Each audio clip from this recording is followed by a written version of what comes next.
I am so excited for this reveal. Hello.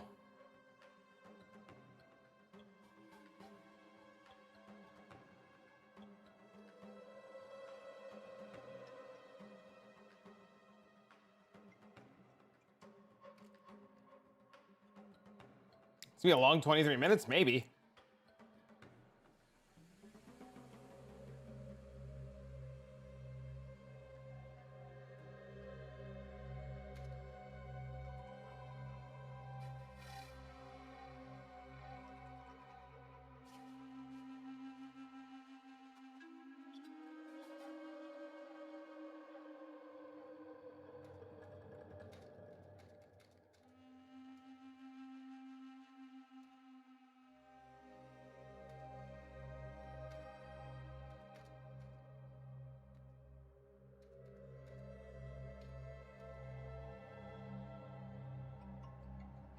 I'm rock hard, baby! You are late. No, I'm not late. I had a busy day. I almost didn't get to stream. What's up, man? Hello. Better not make me sad. A Nutty Axe as well on SSF. Congrats, man. That's awesome. Halo Anabas ID is really good. Yes. Thank you for the sub. Can I post it here? Go ahead.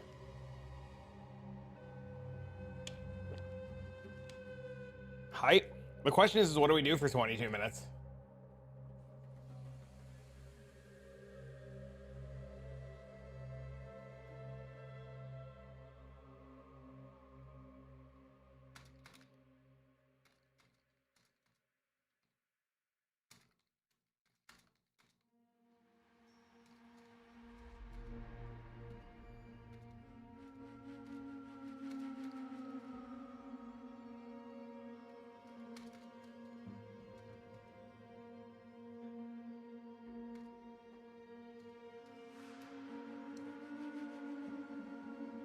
This is the old axe.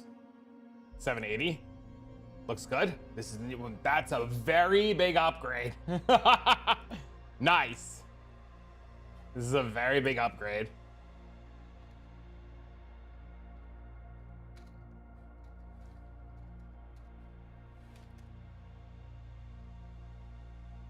We have 21 minutes left. I mean, we've got time, right? I can go dick around on other things in the meantime.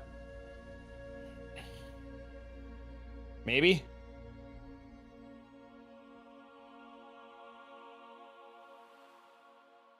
Plenty of time, right?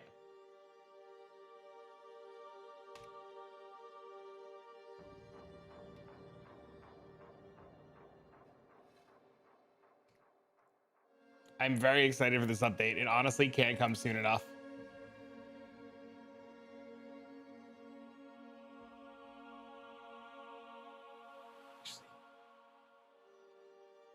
Put this here like this. Do this like this. You bought the wrong Forbiddens? For what build? Get Deckard Cain finally POE one? Fucking for real.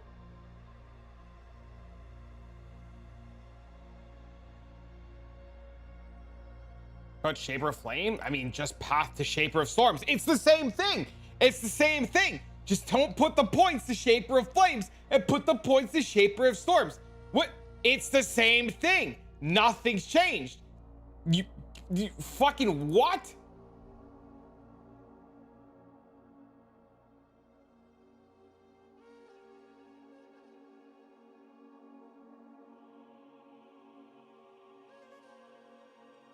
Callum? My brain.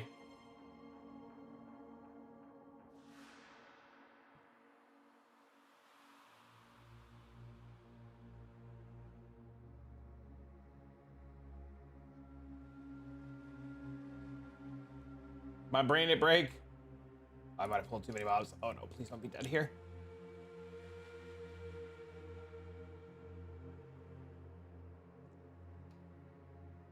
It's gonna be a long 19 minutes. This update, from what I'm told, is going to be extremely substantial. And I have been told that the leaks are all legitimate from a very reliable source. Look over the leaked info. I posted all yesterday. I've been told that the leaked info is extremely reliable. Supposedly, has Druid been leaked? Actually, the exact opposite. The leaker said that as of yesterday, thinks this up, as of yesterday, Druid is not in the patch. As of yesterday. Now that could change by next week, but currently Druid is not anticipated for 0.3. And we're under the impression that it is a different class. Can you hurry up with the reveal? I'm working on it. I just don't want to play cruel mode. I mean, so don't. I don't know what to tell you. Supposedly it's Act 4, and there'll be a subsection after Act 4 that will carry you into maps.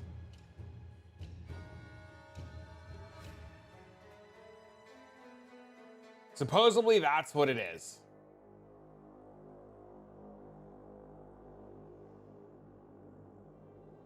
POE 2 update? I mean, they have to update it, right?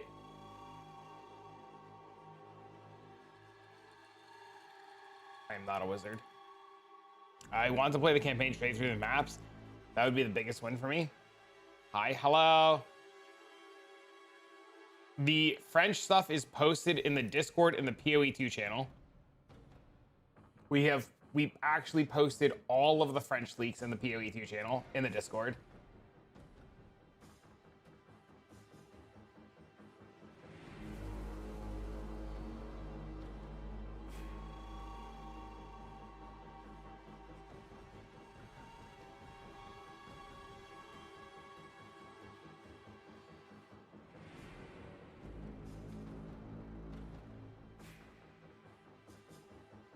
The embargo, yeah, that exactly what he said. That's what the guy, the leaker, said. He said he just didn't understand embargo timing because of time zone problems, and he released everything a day early. Which it makes sense that it was all released at the start of Gamescom.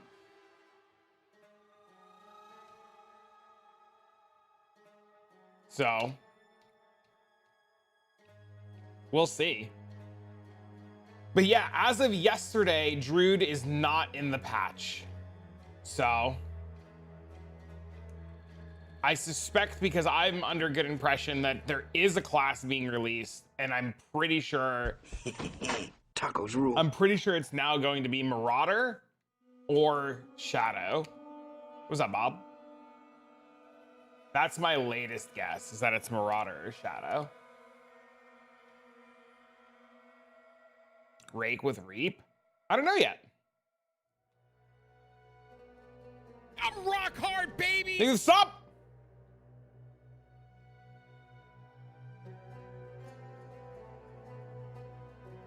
Think it's gonna be Templar. Hello. How are you? Well, that's a big find.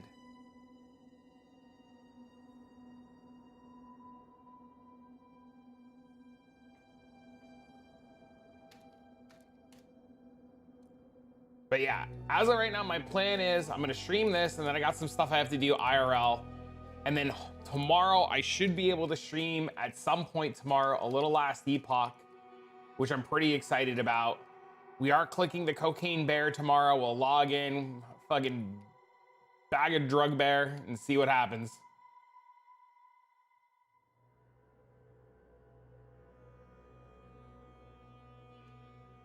Imagine if it ends up being Templar. Templar issues Edict, so that's my cope. Could be.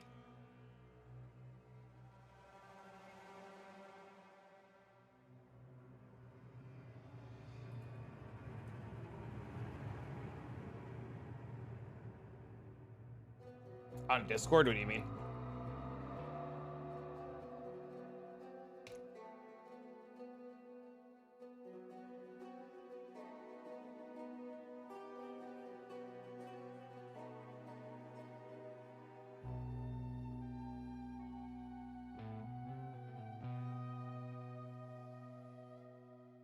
Great, we didn't die.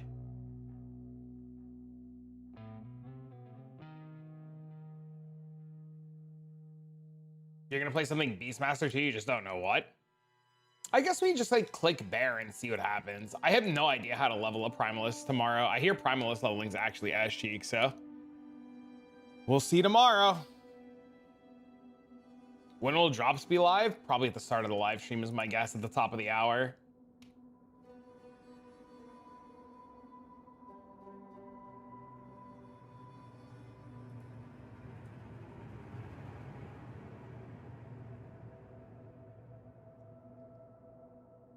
It's not Rogue and Sentinel leveling, that's for sure. Yeah, I hear it's terrible.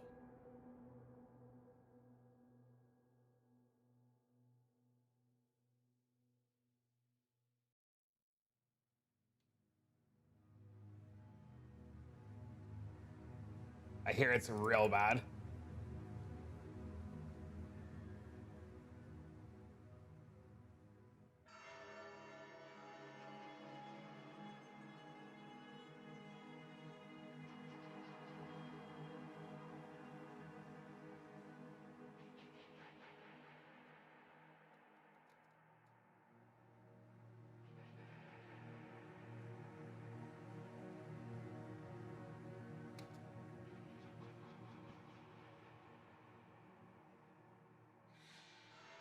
Still actively using the POE2 trade site? Why would they? I'm so confused. What do you mean? What? How else are they gonna trade?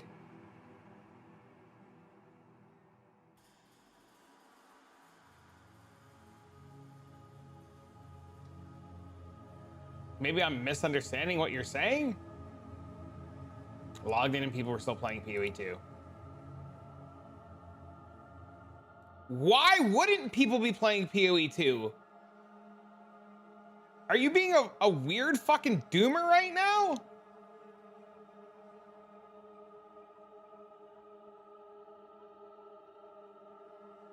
Spiral like screen explosions. I hope that's a good one. I'm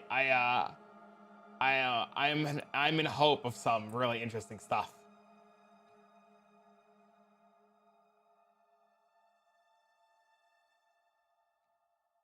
So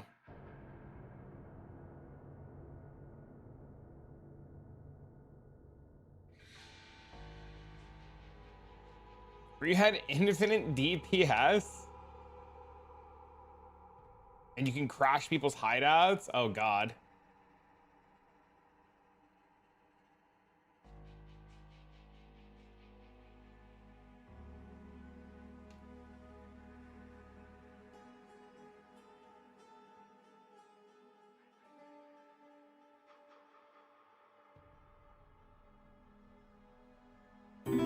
Yo, thanks for the follow. What's up, man? Are we supposed to be able to see your chat? Yes, because I'm using the other monitor for something.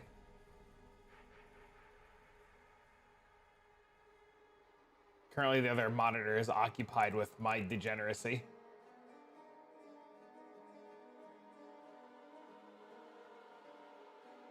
I don't think anybody wants to see my degenerate side monitor gaming. Anime? Actually, the exact opposite. It's a little EverQuest.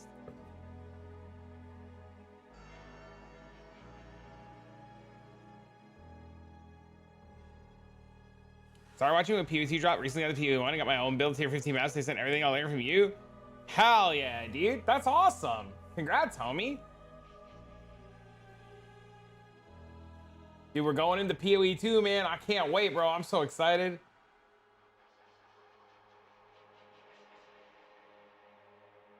Time to go park my character back where it's supposed to be parked.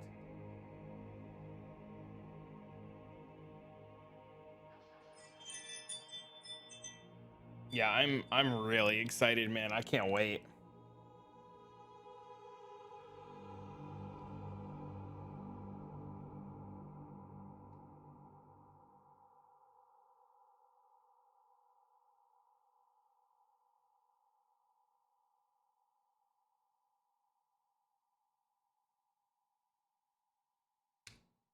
I think it's gonna be a really good time. It should be a really big update. If the leaks are as accurate as I've been told they are, we're in for a real fucking surprise. You're zoning in Terraria. My biggest thing I want to see is class balance. I don't like how this currently was basically play lightning art or be mid. I mean, that's just how Path of Exile 1 is, right? Like there's the illusion of choice, but there's only like a small handful of builds. Also, from what I understand in PoE 2 right now, ED Contagion is like one of the best things that you could be doing. Good morning, good morning.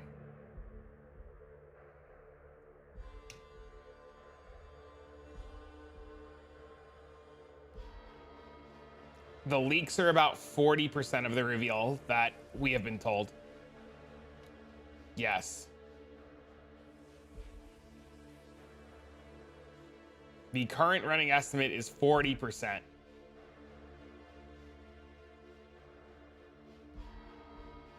Yep. The guy started posting stuff and updating the French website, and then he got DMCA'd and got told to pull it down as he was updating things, and things started, like, people started finding out about it. And the website went under emergency maintenance to pull everything down. Yep. As far as I'm aware, too, his site's still down.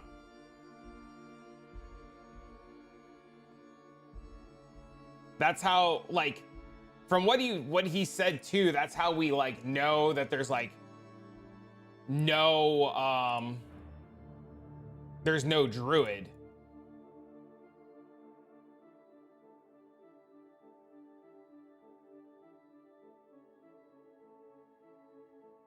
Bro's lawyer's about to make his Christmas vacation money. I'm assuming he's not. My best guess is he's not going to get sued. And my best guess at what's going to happen is like, they'll never work with them again. Like, they'll never have early access to things again for, like, stuff like that is the only thing I could see possibly happening.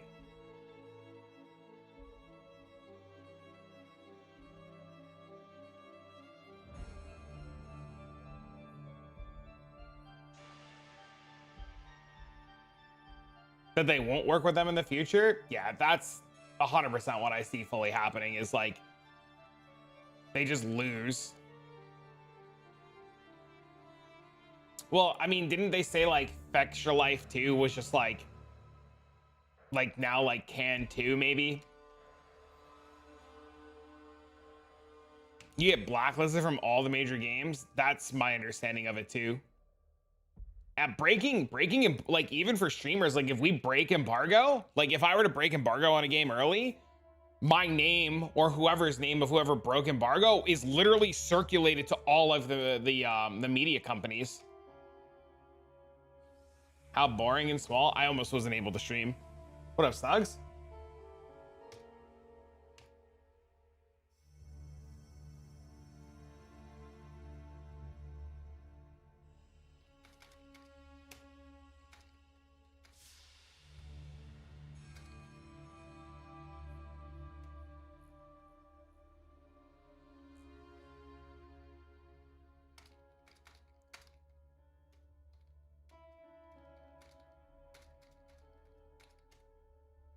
You think it's a Mathel stream? Oh no.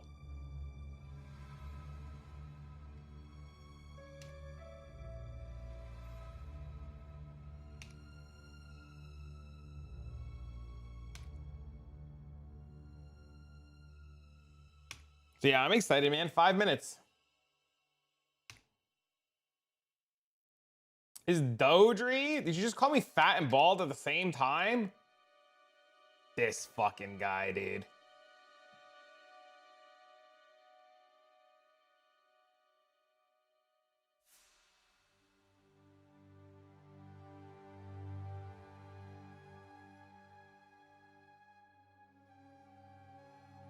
Should buy a wig?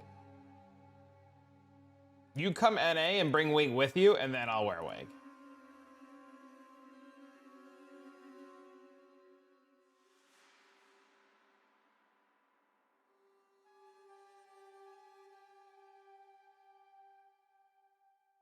Tell you that I fixed my computer? I assumed that because you were farming and found the mirror and stuff, you fixed your computer. That was my big assumption. Hard, baby. Thank you for the sub. What's up, Riley? Hold on, I gotta move this game back to the other monitor.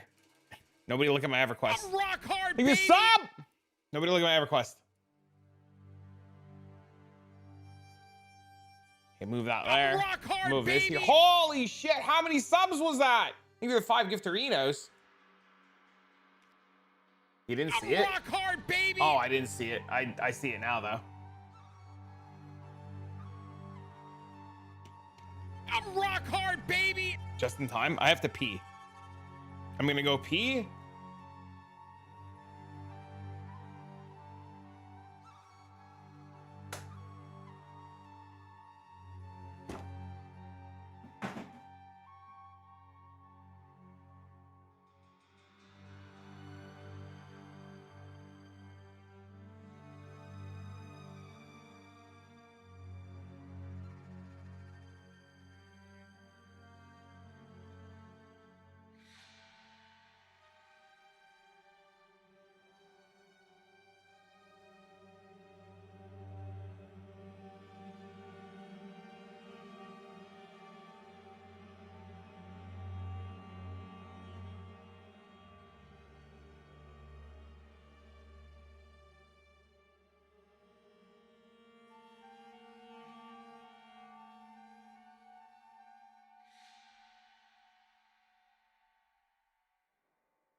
All right.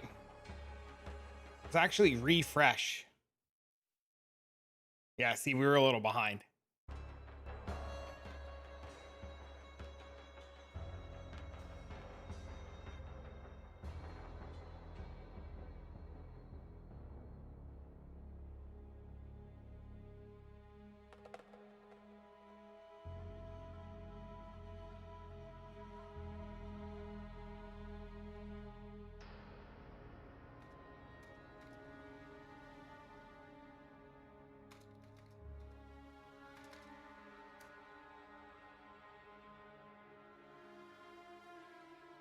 Just in time. Let's go, baby. I am so excited for this reveal. Hi. I'm Hello, Jonathan. From Grinding Gear Games, and welcome to GGG Live. Today we're going to show you an exclusive reveal of what's coming next for Path of Exile 2. Twitch drops are enabled on today's live stream, so you'll be able to claim your Sun Priest's Incineration rare finisher effect by following the instructions below. He's a little low. Now with that out of the way, let's get started. It's time to give you a teaser of what's coming in Path of Exile 2. Oh, I'm so excited. Third Edict.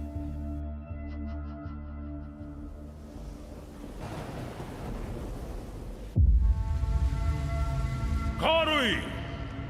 I have called you here to save our people. Marauder. To save our way. Over the ages, we have known pain like no other, but we endured, and we became mighty. Toda, Marauder. Now, outsiders dishonor our shores, and we have stood by, doing nothing. Hear Hear my voice, ancestors! Oh my Show God, us it your is potent. strength! Show us the true way! I understand. That's a marauder. That's a marauder. Oh, wait. Oh, what is this? That was a sword and shield. I think I saw a sword and shield. I open your coin. That boss was great. This zone looks great. That boss is annoying. Wait, does that mean he's not an ultimate anymore? That's a giant. What are these bosses? This looks insane.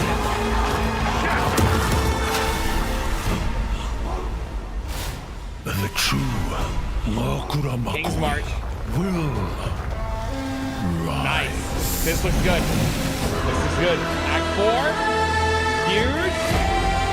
3 interlude acts. Okay, so we don't redo the kid thing. 35 new areas.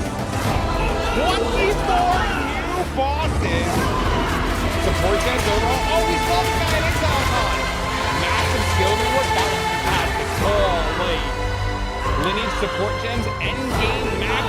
New items. 150 new notables. Sprint, the leaks were right. New trade system, the leaks were right. Wait, was that an auction house? Wait, what is a new trade system? Was that the auction house? That said 20K, and then wait, auction house?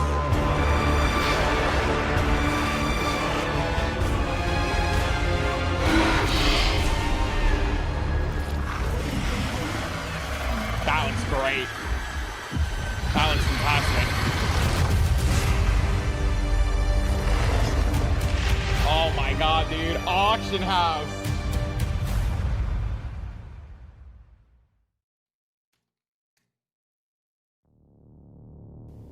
Now, as you can see, there's a lot going on, and we have a lot to reveal today.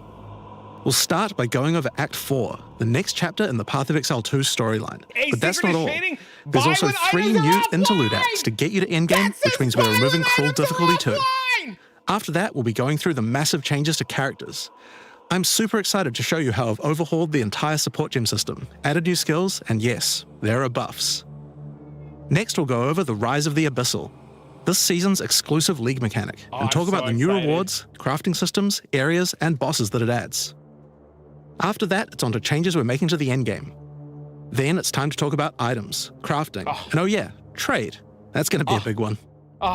We'll then go over our new supporter packs and finish up with a live Q&A session where Ziggy D will ask Path of Exile 2's game directors, myself and Mark, your questions from Twitch chat. I'm so excited. And after that, at 4 p.m. Pacific, patch notes. They're not quite complete, but they should give you some nice details to chew on. We get patch notes and new auction house. We've got a lot to cover today, but first, another announcement.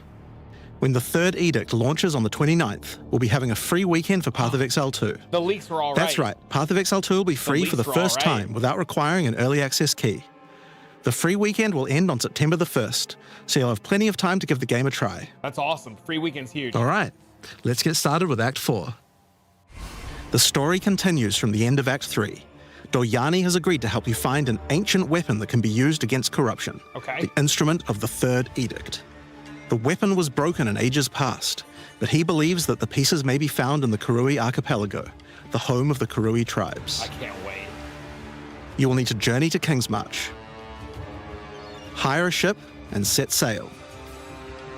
When you open the map, you can choose to sail anywhere you like. Act 4 is completely non-linear, and you can visit the islands in any order you choose. Nice. That's awesome. Will you visit the pristine beaches of Whakapanu Island? Did he just say that? The Kurui whisper of a curse that afflicts all who travel there. Perhaps it's related to the weapon you seek. Or maybe you will visit the volcanic shores of the Isle of Kin. The Kin have been more restless recently, That still looks mining great. for sulfite and driven by some dark force. That boss looks great. Perhaps you will choose to consult with one of the local Kurui tribes. Their ancient wisdom could hold clues to finding the 3rd Edict. No matter where you choose to go, you will fight dangerous beasts, find fabulous treasures, I love this. and battle incredible bosses. This looks amazing. This area looks fantastic. Come, Yama sees your soul! Like, this guy just looks great. There Out are of this 8 world. islands to discover, each teeming with its own flora and fauna. Act 4 contains over 100 new monster types, 16 new areas, 12 new bosses, and plenty of other interesting encounters. There's a Boom. huge amount to show, but we're not going to spoil too much here. We want to give you a chance to discover it all for yourself. What happens after Act 4? Well, until now you had to repeat the entire campaign again before you could face the endgame. But after adding Act 4, the game is far too long to make you do that. We Yes. needed something else to do in between the end of Act 4 and the endgame. Thank you. So what else could we do? Add 3 new mini-acts, of course, and we're calling them the Interludes. The Interludes are a set of 3 temporary That's side awesome. stories that will be included in the game until Act 5 is released, that will take you to level 65 where the endgame can begin. Okay. The first interlude sends you on a journey back to Ogham. Renly has been leading the efforts to rebuild Ogham Village after the defeat of Count Geonor, but there's a new danger afoot. The nearby town of Holton is surrounded by an impenetrable Oh my God, darkness, those guys are and each great. night their corrupted townfolk emerge to raid the local farmlands. You'll discover new areas and new bosses. That's Verona, but it's not Verona. You'll need to find your way through the darkness, uncover the source of corruption, Oh my God, that boss looks Soon amazing. you will serve our master. and defeat it. Oh my God. I shall dance with that corpse. And that's just the first interlude. The second interlude will have you return to the Vasteri Desert, where Asala has been given a sacred duty. When the skies align, the gifting of water requires a chosen Sekima to meet with the Selkari, guardians of the sacred water, but they're nowhere to be found. You will need to track down the Selkari, This has to be find Verona those responsible gameplay, for right? disrupting the gifting, fight even more new bosses, discover the secrets of the ancient ritual, discover new locations, That's Volcanic Fissure, and that looks great. and ultimately help Asala carry out her sacred Volcanic duty. Fissure looks fantastic. Now for Interlude 3. As Royal Thaumaturge of the Vaal, Doyani had plans within plans to save his people from the cataclysm perpetuated by Atzeri's lust for power. One such plan involved sealing a group of willing Vaal deep in a great mountain vault near the home of the Asmeri, deep enough to survive the cataclysm. Even though thousands of years have passed, he This is, believes that their this is, descendants may Bale's still about to live, pop out of and this, may be key to this defeating area, the right? beast. The journey up the mountain will be dangerous. New foes stand in your way, Primevals. and the further up the mountain you venture, the colder it will become. Explore caves of ice, and enter the vault itself. This is literally Who can say what you will find within? Act 5 in Diablo. The interludes are 6 to 7 areas each, and generally include 4 boss fights as well. When you put that together with Act 4, that adds up to 35 new areas in the campaign, and 24 new bosses. It's worth making clear that the interludes are temporary. When Act 5 and 6 are added, the interludes will be going away. These are side stories after all, but don't worry, the bosses and areas that make up the interlude are all part of the endgame. We're not just going to throw them away. And with that, we don't need cruel difficulty anymore. Nice. We do Huge. know that it was a pretty big chore to have to play through the campaign multiple times with Huge. each character, and this was a huge reason that the campaign could feel like a bit of a slog when playing through again. But we do also have another new feature to address that particular concern as well. So let's talk about sprinting. Bro. In 030, when you hold down the dodge roll button, your character will go into a sprint That after looks they finish great. the roll. That's fast. This is available on all character classes, That's and there's no fast. limitation on how long you can sprint for. The primary purpose of this feature is to make navigating areas faster when out of combat. Because of that, if you do take a hit while sprinting, you'll fall to the ground. That sucks. That's The terrible. best idea is to use a skill when you see monsters. That'll break you out of the sprint so you can engage with no danger. If you do need to run away from monsters, just hold spacebar. You won't be vulnerable during the roll, and you're faster while sprinting than basically any monster in the game, allowing you to retreat from combat. That's amazing. I like Sprint that. is a pretty significant change to POE 2's gameplay. Yes, it is. What I like most about it is that we can accelerate the pace of the game for those who want that, without having to compromise on POE 2's more visceral combat systems. Okay, so that's the new extensions to All the right, Jonathan, campaign. I'll give you that. But there's a whole giant league to play through as well. I'll leave that to Mark to talk about later. And that's because what I want to talk about now is the new stuff for your characters. And probably one of the biggest new systems here is with the support gems. Oh, get to the auction Now, support house, gems brother. are one of the most interesting elements to creating a build. They're what enables so many interesting mechanics and different ways to play. But POE 2's support gem system has just never been quite right. One of the major issues is the limitation of only having one support gem of each type on your character. We didn't want builds to just become using the same 5 most powerful supports in every skill. The problem with this design, though, is that it's actually working against using multiple skills in your build. If you can only use each support gem on one skill, it means that you're encouraged to go all in on that one ability. And we want to encourage you to combo your abilities, something needed to change. So with that in mind, we've removed the restriction of having one of each support gem per character. Great. You can now use as many copies as you like. Fantastic change. Absolutely fantastic. This should change. drastically increase the amount of possible builds and increase the amount of skill diversity. Fantastic. Absolutely fantastic. There are a lot of potential builds that suffered from the previous restriction. Escalating For example, poison? a poison build previously couldn't add poison to more than one skill. They couldn't use stacking poison on more than one skill either. Why is it labeled poison This severely 1? limited your ability to combo with anything outside of the specifically designed poison archetype. But now you can. Many utility skills previously couldn't scale to Rapid endgame attacks 1? because the supports that would make them scale were more useful to use on other skills. You would never speed up killing Palm with martial tempo when you would much rather use it on your primary skill instead. There are more examples like this all over the place. In addition to that, though, we thought there wasn't enough feeling of progression in the supports as you went through the game. Nice. There were only 3 tiers of supports, and That's many of the amazing. most important ones were given out at Tier 1. Also, there were no strict upgrades, meaning that upgrading supports when you ran out of sockets required quite a lot of thinking. In order to solve these Can't issues, we believe now they also have added multiple levels of tiers. many supports as you go through the game. That's amazing. For example, double barrel support gives you an extra bolt, but at the cost of 30% less reload speed. Sure. At Tier 2, the penalty gets lowered to 20%. Okay. But then at Tier 3, the support gem gets something new. It now reloads automatically when you heavy stun an enemy. In some cases, the highest tiers might work a little differently, and you'll have to decide if you like the upgrade or not, depending on your build. For example, rapid casting. The first couple of levels gives 15, then 20% increased cast speed. But then at Tier 3, it changes to a new approach. For each different spell you cast in the last 8 seconds, you get 10% increased cast speed, which could be a pretty big bonus if you use a lot of different spells. That's cool. So that's pretty good for upgrades through the campaign, but we wanted to add a little more That's spice to the endgame for wild. supports too. And that's where our new system, lineage supports, comes in. You can think of these like unique items, but for supports. There are supports that are only available at endgame, but they're much more powerful. Like Ratha's Assault. It's an upgraded version of Double Barrel that reloads your skill as you dodge roll, as well as increasing the number of bolts it can hold. But it does mean that it's the only way you can reload the skill now. That's fine. Now, unlike regular supports, you can't find these through the uncut support gem. Just like unique items, many of these can be found from specific bosses. That's crazy. And there's a ton in the regular drop pool too. Some of them are fairly rare, 1 level support skill gems? others fairly common. Some of them are build defining, That's others are amazing. just straight up power upgrades. Hits with support skills, use element resistance? All in all, there's around 40 lineage supports being added throughout the endgame, so there's a lot of power to find out there. Now, the new support gems are certainly going to open up a lot of builds, but of course we have a huge range of improvements to individual character classes as well. Auction house. As well as adding new skills, we had a big focus on buffing existing skills so that they can scale Auction well house. into the endgame. There's a huge amount to cover here, so we're not going to discuss everything. We're just going to quick fire through some of the coolest changes. We wanted to make cold a more useful element on the Ranger, so we've expanded the cold tools available.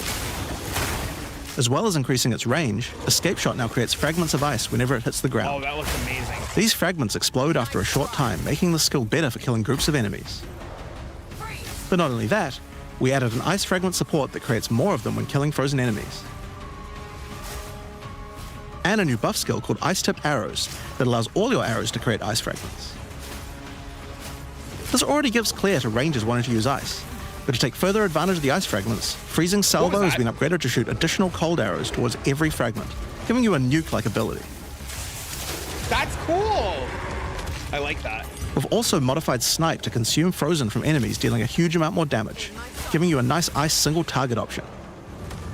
And something you might notice about this is that the bonus is a lot higher against bosses. This is actually a change you'll see throughout the entire game. Since it's a lot harder to freeze a boss, you should get a bigger reward for it. Another theme you'll see throughout the game is making movement feel better. Toxic Growth is a skill that was pretty cool, but a bit annoying to use with the jump that it had. Now Toxic Growth is a range skill, so you can spam it more easily. And we've also added a new poison skill while we were at it, called Toxic Domain. It creates a small area around you that makes all your attacks create toxic growth pustules, but attached to monsters. These look fantastic. Another skill that was annoying to use was Electrocuting Arrow. Yes. It's now just a regular arrow, making it easier to use. But it also means you can support it with projectile supports. And it now also has Area of Effect, making it a tool for more than just single target, and allowing it to scale into the endgame. We also added a new spirit reservation called Mirage Archer. No way. This is a meta skill that allows you to create shadowy clones of yourself to use a skill of your choice. Of course, one of the other big problems the Ranger had was survivability. Evasion was the weakest of the 3 defenses, and we wanted to change that. Currently, Evasion doesn't evade all types of hits in the game, so you're still vulnerable to things like slams or unblockable attacks. To make Evasion characters more tanky, we're adding a new mechanic called Deflect. Unlike Evasion, Deflect works on everything, and if you successfully deflect a hit, you take 40% less damage. Items can now give you a mod that gives you some amount of deflection based on your evasion. Gain deflection equals your evasion. Oh my god. And there's a bunch of it available on the passive tree too. Deflection is rolled in addition to evasion, so this is an upgrade for regular hits too. And unlike evasion, there's no maximum chance. You can reach 100% deflect against all hits if you spec into it enough. Damn. Of course, this is a buff that helps all Dex characters, so the Mercenary and the Monk, but especially the Huntress, are seeing big defense boosts from this as well. Speaking of defensive mechanics, let's talk about block and parry. Now, one of the big concerns on the release of the Huntress was parry feeling unreliable. One of the big reasons for this is there's a lot of hits that are not blockable, and thus not parryable either. So a huge balance change we're making is that now everything is blockable, except for specifically unblockable red flash skills that bosses use. That's great. Everything is blockable. This makes parry much more reliable. And not only that, but to make block and parry nicer to use, you now also move faster than before while using these abilities. This is a massive buff to passive block as well. So to counter that, we did have to lower the max passive block a bit, but overall you should feel much safer. Fire skills on the warrior were not really cutting the mustard, so we decided we needed to upgrade a bunch of them, but also add some more as well. Let's start with a buff. I love Volcanic Fissure now branches into multiple fissures, giving it much more clearing potential. We've also added a new skill called Forge Hammer. This skill throws a molten hammer that does a slam at a distance. You can recall the hammer back by using the skill again if you like, but the cooler thing to do is to use a Warcry near it. Using a Warcry makes the hammer explode, making a bunch of volcanic fissures around. I want that. Volcanic fissures re-trigger when you slam them, so it's a great skill to make a flaming arena to fight a boss. We also buffed Perfect Strike to have much larger area of effect, and changed Molten Blast to not always force you to move forward. Trust me, it feels a lot better to use now. The skill now has massively boosted chance to ignite monsters as well. And you're going to want to ignite monsters due to a new glory skill called Ancestral Cry. Ancestral Cry charges up with glory by igniting monsters, invoking King Kaum's favor. After you do, use it to channel Kaum's ancestral power. Every attack will be ancestrally boosted with fire. Your very steps will explode, triggering volcanic Logging fissures, warrior. and molten balls will erupt from your attacks. Logging a warrior. Warrior shield skills were another area we wanted to improve. Now that we've That got was sprint, insane. we actually don't need to have a cooldown on shield charge anymore. It now also does more damage the further away you are when you use it. No cooldown on shield charge? Shield Wall got significantly upgraded AoE. Also, you can shield charge right through it to trigger all the walls. We also added a new shield war cry. Fortifying Cry gives you a defensive buff, but it also builds up charge on your shield that empowers your other shield skills. And Magma Barrier now doesn't require timing in order to use. Just wait for your shield to charge up and block. That's great. Warrior's gonna be huge. Seismic this Cry week. now stuns enemies that are primed for stun. And we changed the Sunder interaction with Armor Break. It now also gives a Sundered Armor debuff that makes enemies take 40% extra physical damage. Great for bosses. Ancestral Warrior Totem has undergone some pretty significant changes too. We wanted the skill to feel more like using an ultimate, that summoning an ancestor to fight for you was a big deal. So we've changed this totem to require 3 endurance charges to summon, and massively buffed its damage. It also now scales your weapon damage too. I don't think I like that. The fire looks really Since good, there's no though. limit anymore, if you build around generating endurance charges, you can summon an entire forest of totems. In order to make that easier, we added some new sources of endurance charges.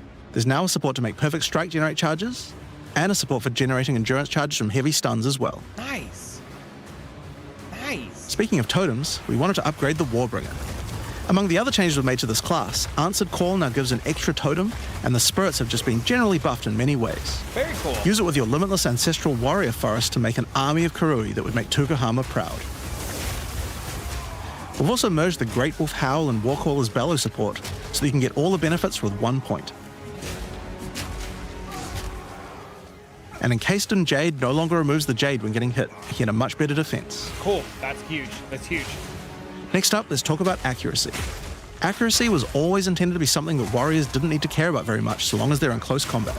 But unfortunately, that's not currently the case. This was particularly annoying with skills like Bone Shatter, which you certainly don't want to mess with. So we significantly buffed your chance to hit at close ranges when you don't have much accuracy. That's Warriors awesome. shouldn't require any accuracy investment in order to hit with close range attacks now. Huge change. We also wanted to improve armor. Now, one of the major weaknesses of armor is the inability to defend against elemental damage. In order to mitigate this, we're adding a lot more of the stat that allows your armor to defend against elemental damage. It's now available on items and in a lot more places on the passive tree. Sweet. Awesome. Great change. One of the most important improvements we've made in 030 is to declunk the action and flow of shooting crossbows. You can now reload crossbows without any movement penalty. But not only that, all skills that can be used while moving now slow you for a shorter amount of time. This change benefits everyone, not just crossbow skills. With both of these changes put together, the run and gun playstyle feels much better. It's hard to explain how important this change is for the feel of the class. The Mercenary is also a good chance to talk about how we're rebalancing to make comboing skills much better. Oh no. Take Get Shock rid for of 'em. example. It buffs damage and lasts 4 seconds right now, but that isn't really giving you enough time to take advantage of it.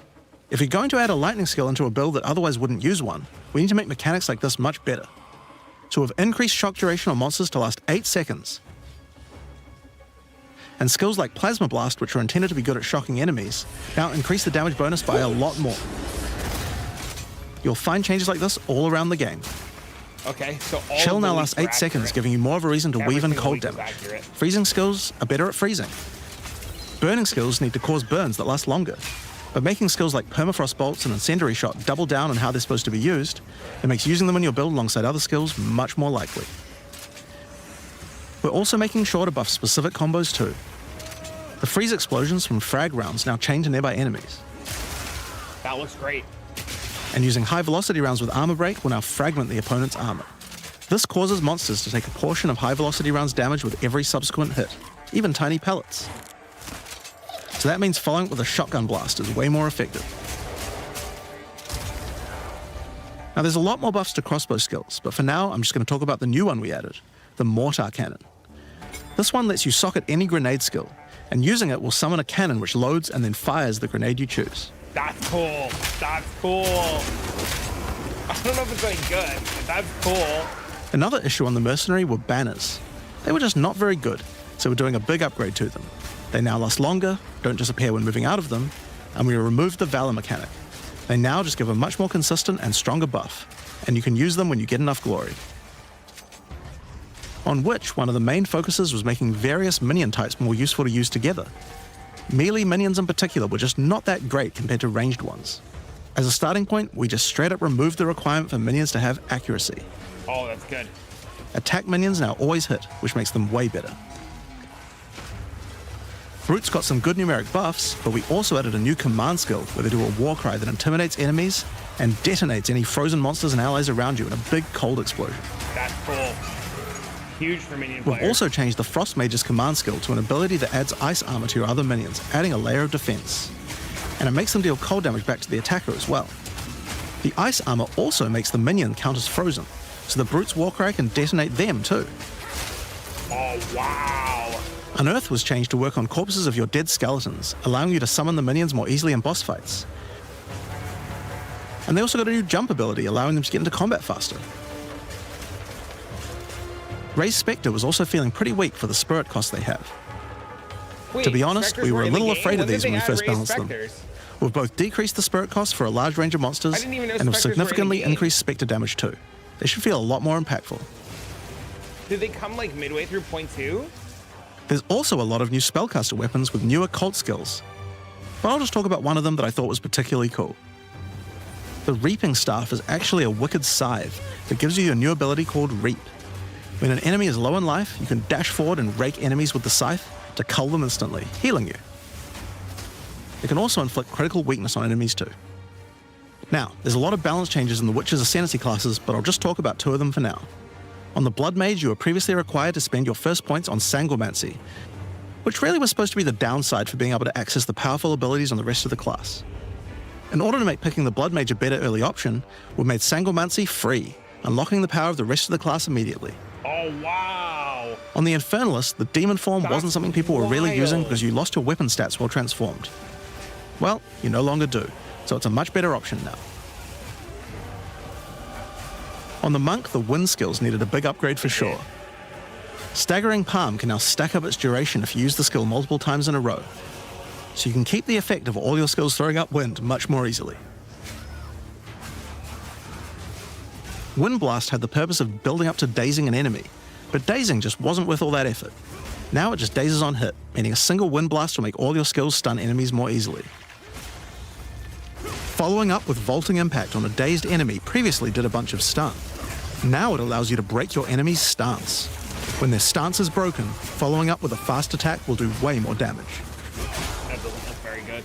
A cool build that certain people always enjoyed in POE 1 was hand-to-hand combat, but until now we just didn't have a real way to make it viable. Well, that changes now. The Monk, as a true martial artist, now has the ability to learn the Hollow Palm technique, What the a keystone that hell? lets you use all quarterstaff skills while unarmed.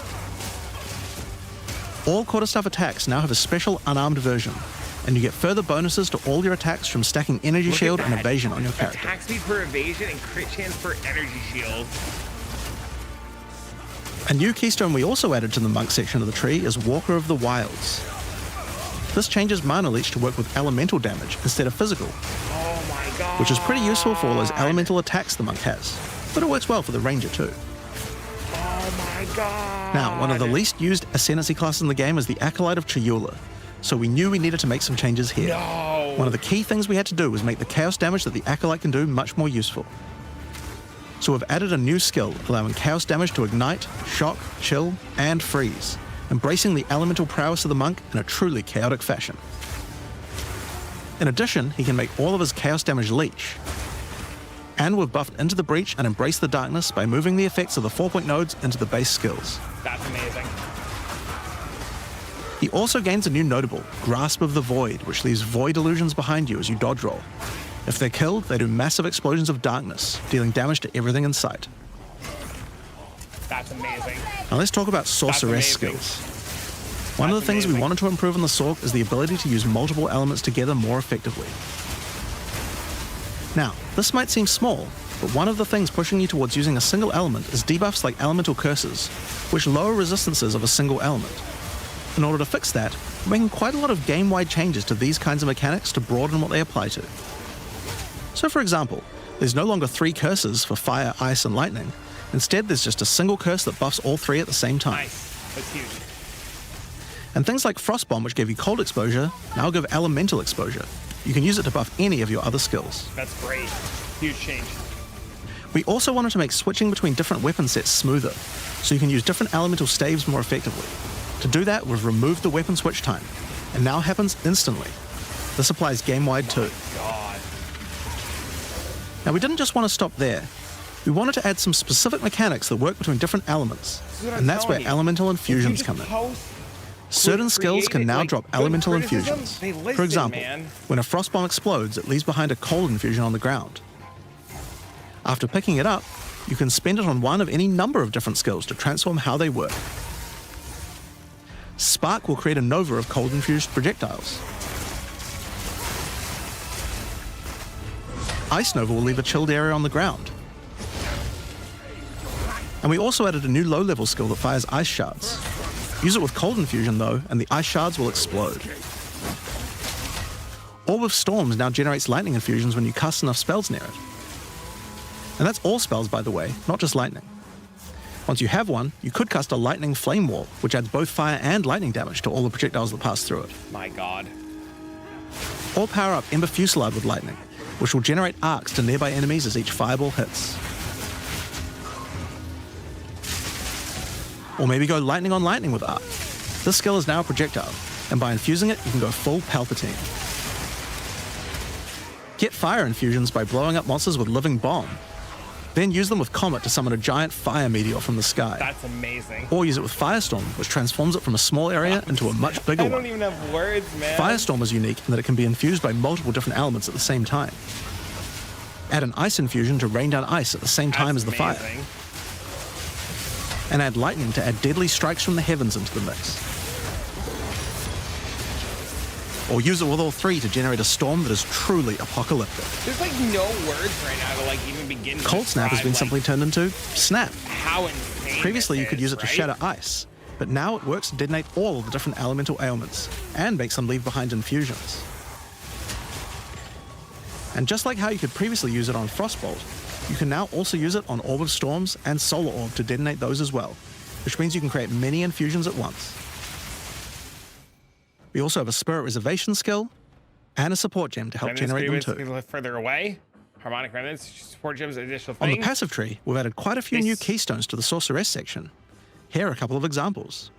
The Black Flame Covenant keystone converts your fire spells to chaos and causes your ignites to deal chaos damage. That's insane. Your fire spells and ignites will also turn purple. The Ritual Cadence keystone causes your invocation skills to trigger more times, but makes them trigger periodically over a longer duration instead of one. Great for those auto-bomber builds. He said auto Now, in addition bomber. to skill changes, we've added a lot more options for the passive tree for each class. Overall, there are more than 100 new notables on the tree, usually around 20 per class, along with smaller clusters as well. That's crazy. Check out the old version. And here's the new version. It's a lot more dense, and there's more interesting nodes than before. Now, we probably can't go through too many of these in the livestream, so I'll just show you one from each class's area of the tree. We tried to be a lot more thematic with the new nodes. So for example, the Molten One's Gift. It lets the benefit of Armor Break apply to your fire damage. Or how about Last Stand, which gives you lots of stats as your situation becomes more and more desperate. A lot of these have themes aligning with Ascendancy classes. Like for the Gemling Legionnaire, for example. You have crystallized immunities, which makes you immune to different status ailments depending on which support gem color you have socketed the most. Another Ascendancy class aligned notable is Sanguimatic Rituals. It allows arcane surges to generate life instead of mana, unlocking that support gem to be used with the Blood Mage Ascendancy. In the Sorc area, you'll find these Archon nodes that allow you to convert all of your elemental damage to a specific element. You become a Lightning Archon when you spend enough mana, after which all your skills will be converted to lightning, and you will do extra lightning damage as well. We have ones for cold and fire too, with different triggers. Here's another cool one. Elemental Practitioner gives crit bonuses if you've triggered a skill recently, while also making crits generate more energy for triggers. You gotta be shitting me. Or maybe you'd like the Great Boar. It gives you a reason to stack dexterity to make you tougher, giving a bonus to life and stun threshold. Or the Cunning Fox. It straight up gives you 5% quality to all your gems. Now, another major change is attribute requirements. We felt like players probably had a few too many nodes and attributes and not enough in interesting passives. Yes. So we lowered attribute requirements by 25% across the board. Nice. Huge. That means you'll have more points to spend on interesting notables rather than just needing to allocate more strength, dex, and int. Huge. Now, there are way more changes than just these. These are just some of the cooler ones we wanted to show off. But I'd say that's just about enough for now. We're not even half done yet. So I think it's time that we talk about the League, the Rise of the Abyssal. And to do that, I'd like to hand things over to Mark.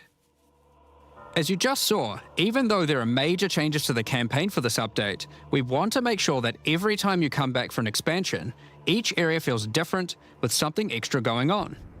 It is really important to make sure your experience when returning between expansions is fresh and filled with new content. And the way we did this was through leagues. Every expansion we make has a league, which not only has a fresh economy, but also has new content exclusively available in that league. So, Let's delve into the details of what Path of Exile 2's first official league can't is wait. bringing to the Oh, table. I can't wait. The Abyssal are a race that have mastery of forbidden magics and necromancy. They were thought to be extinct, but have merely been biding their time underground. You first encounter signs of the Abyssal in Clairfell, where you discover that during the night, weaker members of the Undead Legion have been attacking the encampment. The townsfolk require your help to investigate where the monsters are coming from and put a stop to their attacks. Out there, ancient creatures, lurking beneath the surface. As you proceed through Rayclast, you'll find fissures in the earth connected to larger pits. The monsters normally inhabiting the area are being affected by it, harmed by it even, having their souls eaten to strengthen the Abyssal underground. As you defeat the monsters, the fissure closes and Abyssal emerge, angered by you killing their food. Once all those fissures have been sealed, the pit activates, and more Abyssal pour out. This is where the larger and more dangerous monsters That was reveal fantastic. themselves, as hordes of Abyssal spew out from the pit to take your soul. If you kill a magic pack, then magic Abyssal arise. If you kill a rare, then a rare monster will emerge from the pit, having absorbed some or all of its modifiers for itself. This means the monsters emerging will generally be more difficult and more rewarding, as each modifier gives better rewards. If you are able to kill them all, the pit will seal shut. As each pit is closed, it reveals a potential reward. Abyssal troves will rise up out of the pits, allowing you to get some epic loot. Abyssal Armory? What is an Abyssal Armory? Areas often not gonna show contain us. many He's pits not gonna show with us. What many is an fissures, Abyssal Armory? and the Is that amount the- is goes that up the as you chest? progress through the game, Is that the getting chest? more intense. It doesn't stop there. When monster mods are absorbed, they have a chance to become infused with the dark necromancy, transforming them into Wait, abyssal Wait, modifiers. what is this? What is this up For here? example, you defeat this monster with the Mana Siphoner modifier. The Trinity's Their different. soul is eaten by the pit, and a rare monster emerges. The Mana Siphoner modifier has transformed into Soul Siphoner, and is now amplified in danger and reward.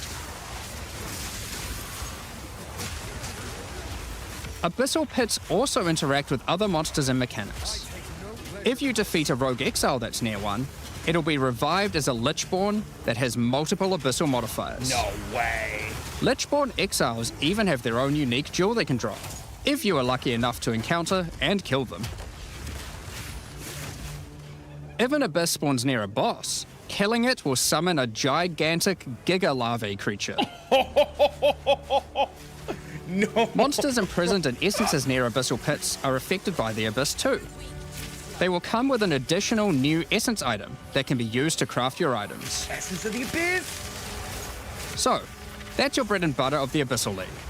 Kill surface-dwelling monsters, kill the emerging Abyssal, close the fissures, overcome pit encounters, and reap the rewards.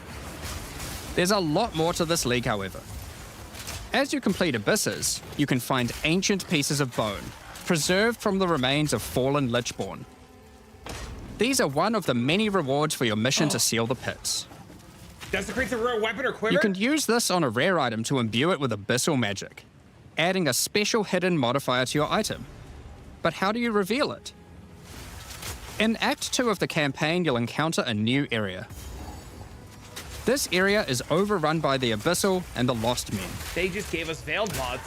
After clearing through this area, you'll find the Well of Souls, a giant cavity with a massive vortex of souls swirling beneath you. So how do you reveal the mods on your Abyssal-infused items?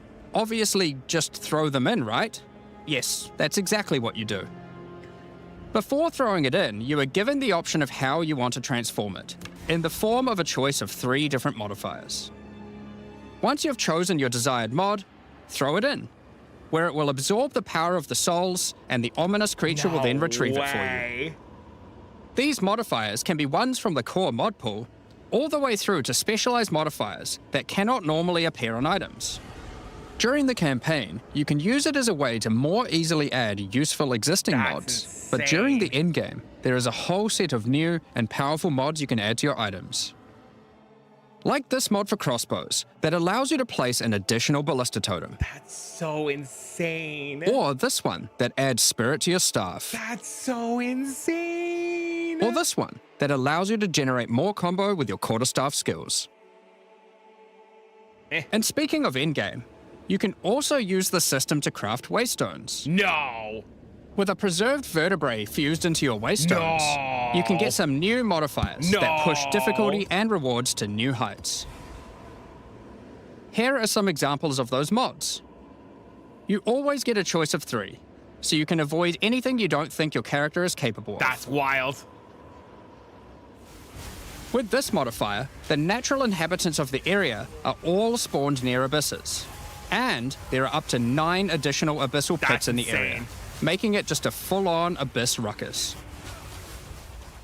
Or this one, which causes the final abyssal pit in the area to always result in a boss encounter, be it either one underground or one that emerges out. Underground. Oh, we go There underground. are dozens of these waystone modifiers in total you can get from this crafting.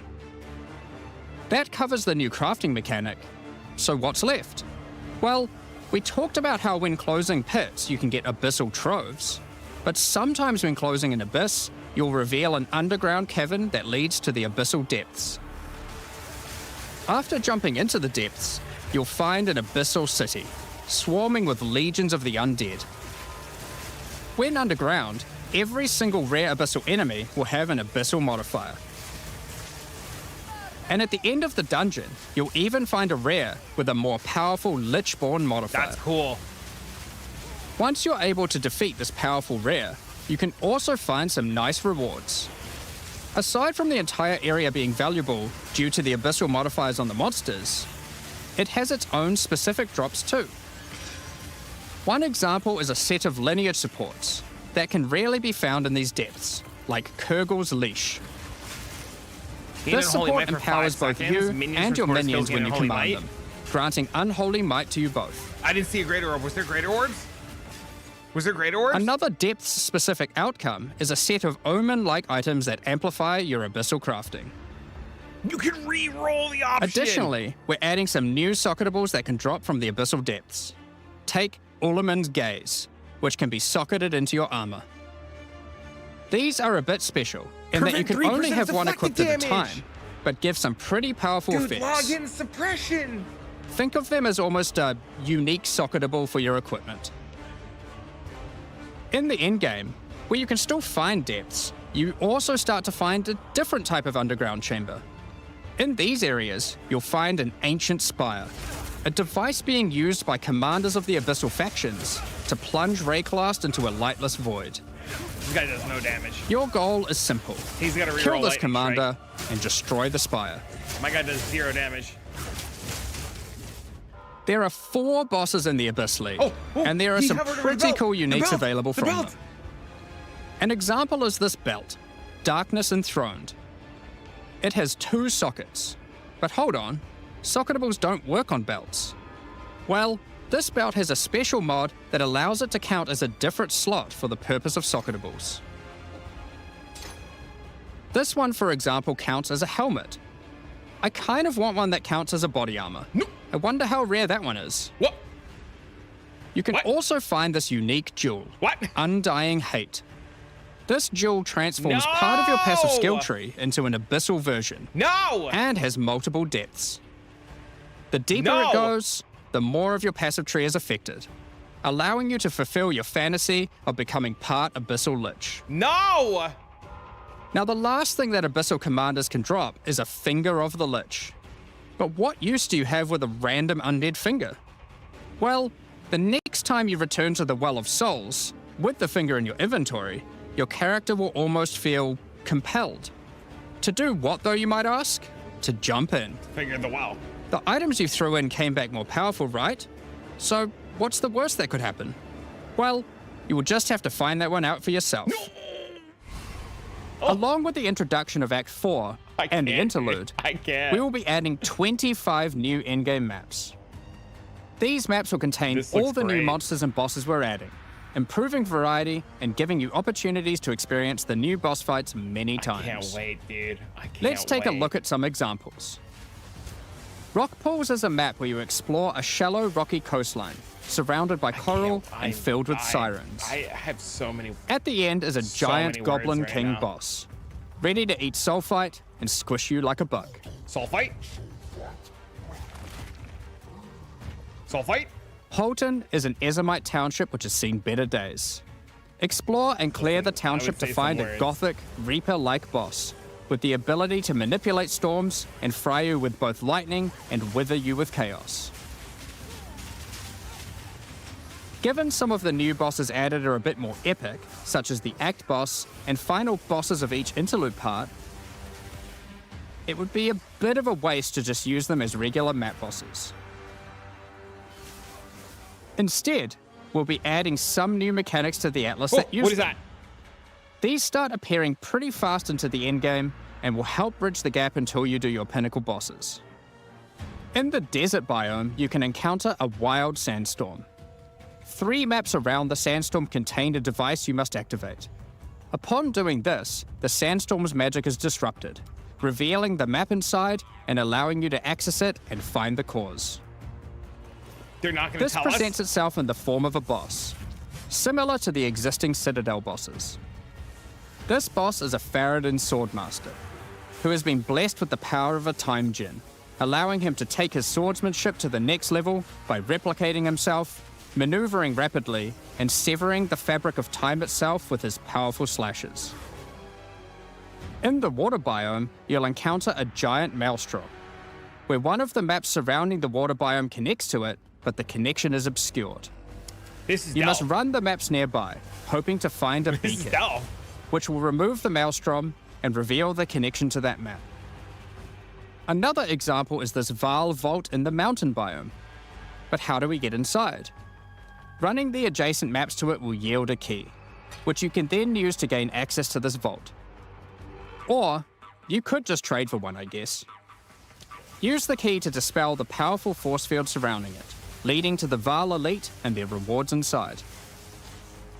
These all contain Uber versions of the Act 4 boss, and the bosses at the end of each part of the interlude.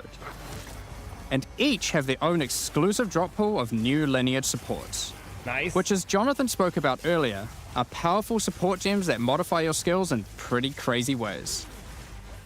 As an example of a lineage support which can come from the Faradin Swordmaster mentioned earlier, we have Garukhan's Resolve, By Spirit. which causes your critical strikes to fork, That's- but requires some mobility on your part to properly enable. Your critical strike ability From is the to boss fork. sealed in the Vaal Vault, we have Paquate's Pact, which supports your war cries, causing them to inflict massive amounts of corrupted blood at the cost of your own life.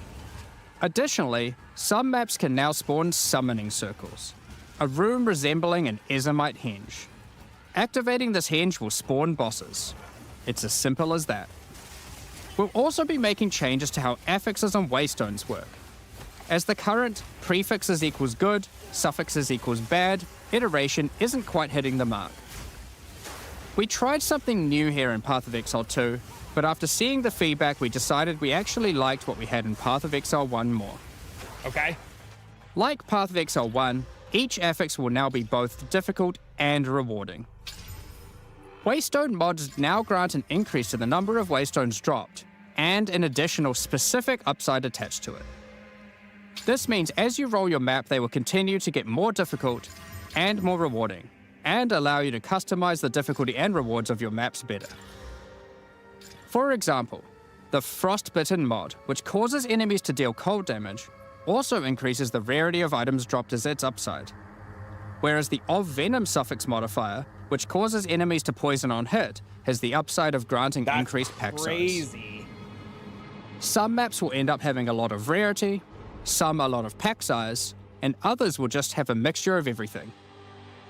That's Due to now having more modifiers granting difficulty, we will of course be reducing the difficulty per modifier to account for this. That's crazy.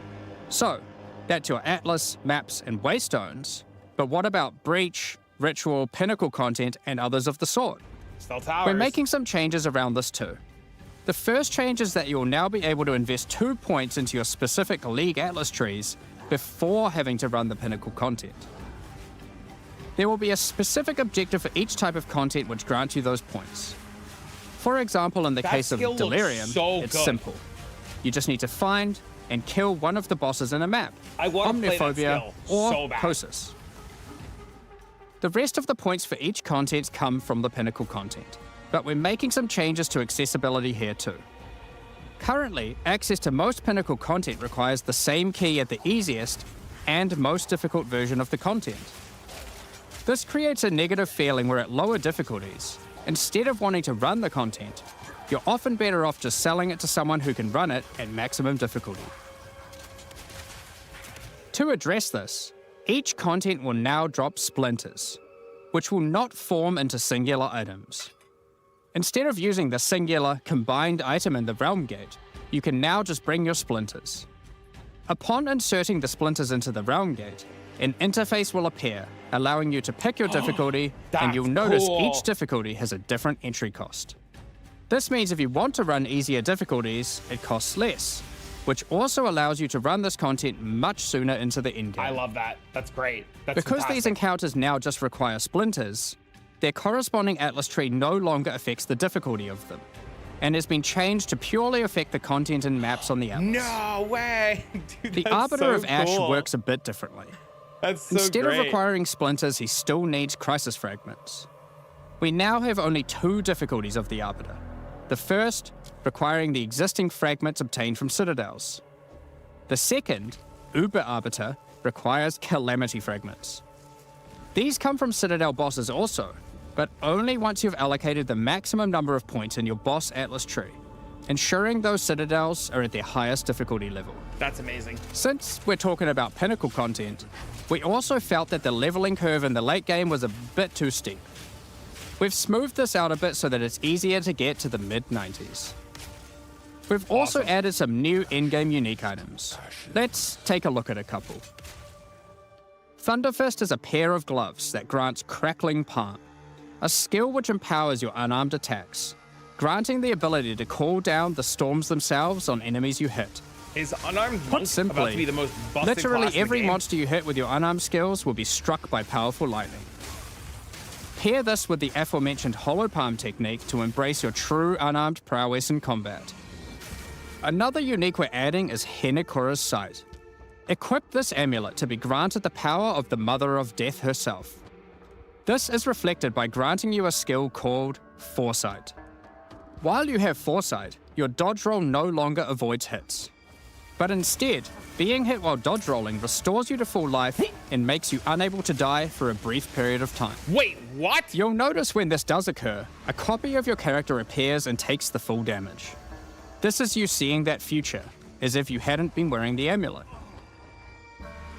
Ultimately, your endgame experience should be more streamlined. With new content to find, you'll be able to invest in your Atlas trees sooner, engage with Pinnacle I doubt content it's faster, immortality. have less FOMO running said Pinnacle content, reach higher levels easier, and do all of that while finding many new chase endgame items. Talking about finding items is one thing, but what about That's crafting what them? I'm saying, dude. 4 lives deep. We've boss, taken man. a step back and looked at some of our crafting systems to make some notable improvements. Let's start with essences, which suffered from an issue where the regular essences were effectively useless and didn't give players the tools or excitement that a crafting system should provide. To alleviate these concerns, essences are being changed in a few ways. Firstly, they're being changed to function like regals and add specific modifiers with specific values, meaning you know exactly what you're going to get. We found that players were often bottlenecked by regal orbs when crafting in the campaign, so this helps to fill that gap, allowing you to better upgrade your items. That's cool. That's good. For example, this Lesser Essence of Flames, which will be able to add a flat amount of fire damage to your magic martial weapons. Secondly, we're adding many more tiers. That Lesser Essence of Flames, for example, has a regular variant and a greater variant too, adding even more fire damage with each upgrade. The intention of this is so that when you find one early on, you don't worry about holding onto it till later to use on a higher level item. You should feel free to use them as they come to get powerful upgrades during the campaign. Lastly, our highest tier of essences, hope we find a now lot of them. called Perfect Essences, will function like a Chaos Orb instead of a Regal. So it will replace one of the modifiers on your rare items with the specified mod. Such as this Perfect Essence of Flames. You'll notice this one doesn't just add flat fire damage like the ones before it. That remove The ads. Perfect Essences often give something a bit different, with some opportunities to be pretty damn powerful. There are That's gonna many be different really essences, strong each with many with tiers, omens. covering many of the more core With modifiers omens, you'd that's want on gonna be items early insane. on, through to chase specialized ones for endgame. Speaking of endgame, we really wanted to expand our crafting options for late endgame crafting projects. You might have noticed that at endgame, you get way too many transmutes. Wouldn't it be nice if some of those didn't drop, but instead you got something a little more powerful? At higher levels, you can now find Greater Orb of Transmutation and Perfect Orb of Transmutation. These can be used on normal items to upgrade them to magic, ensuring that the modifier generated is of a minimum level.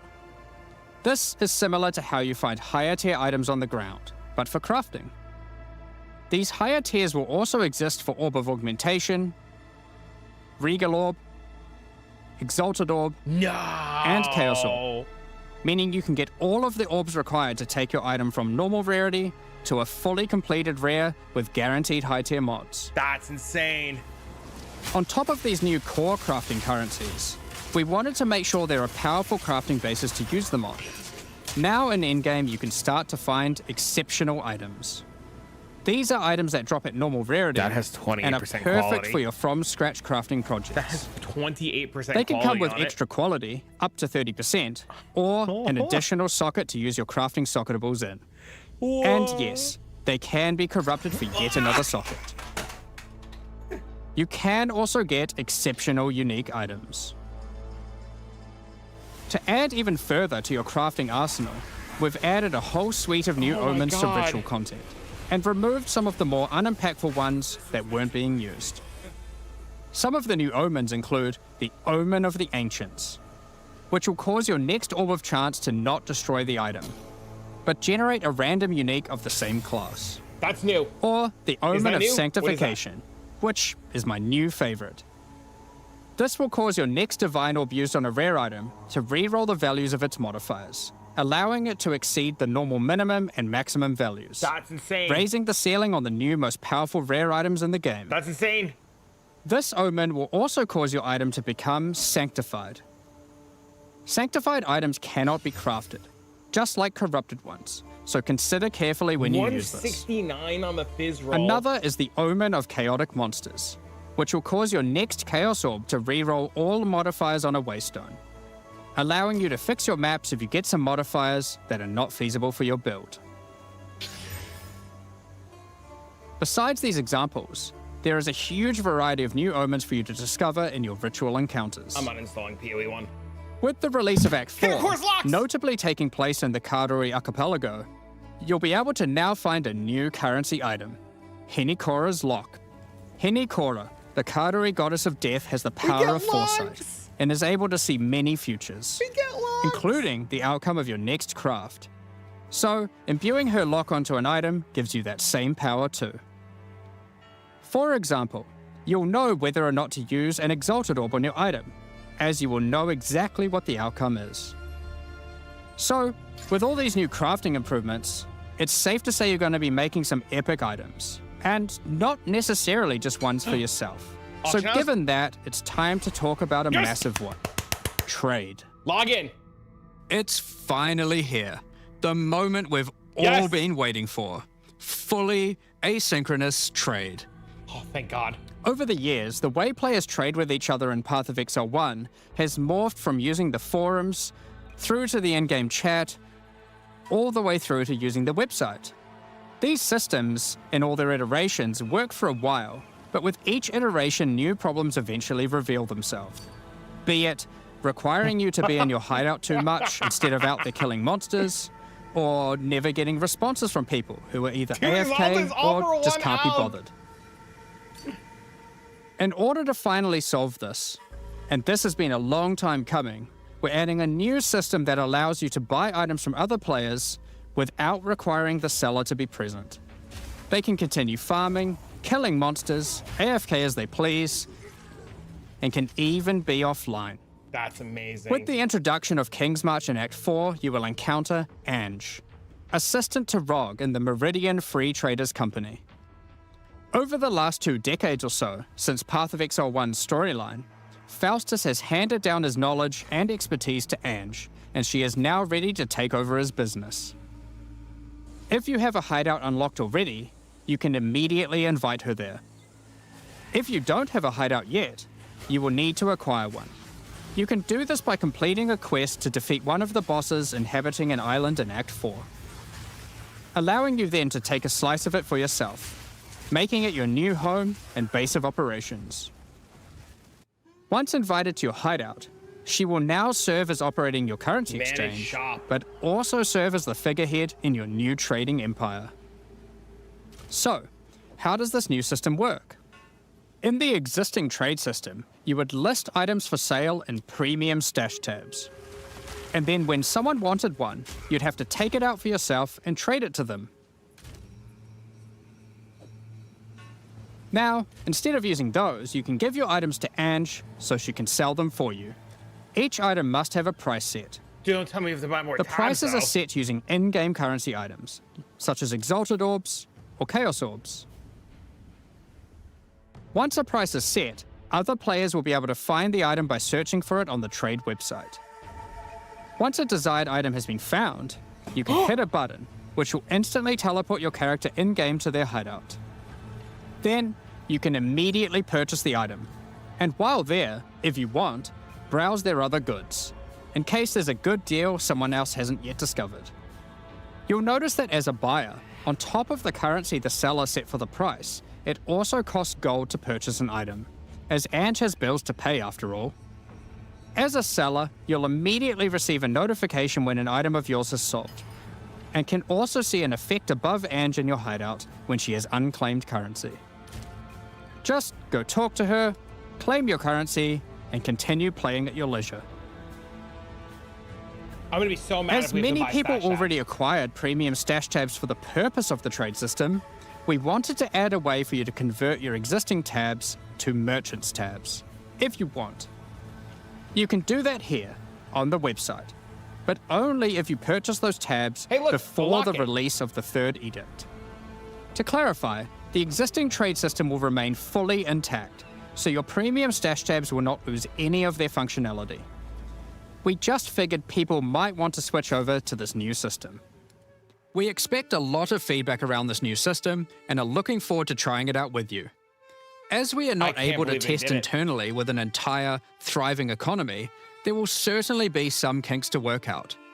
Based on how the system goes, we will be adding it to Path of Exile 1 when ready, so any of the tabs you purchase will also be usable there later.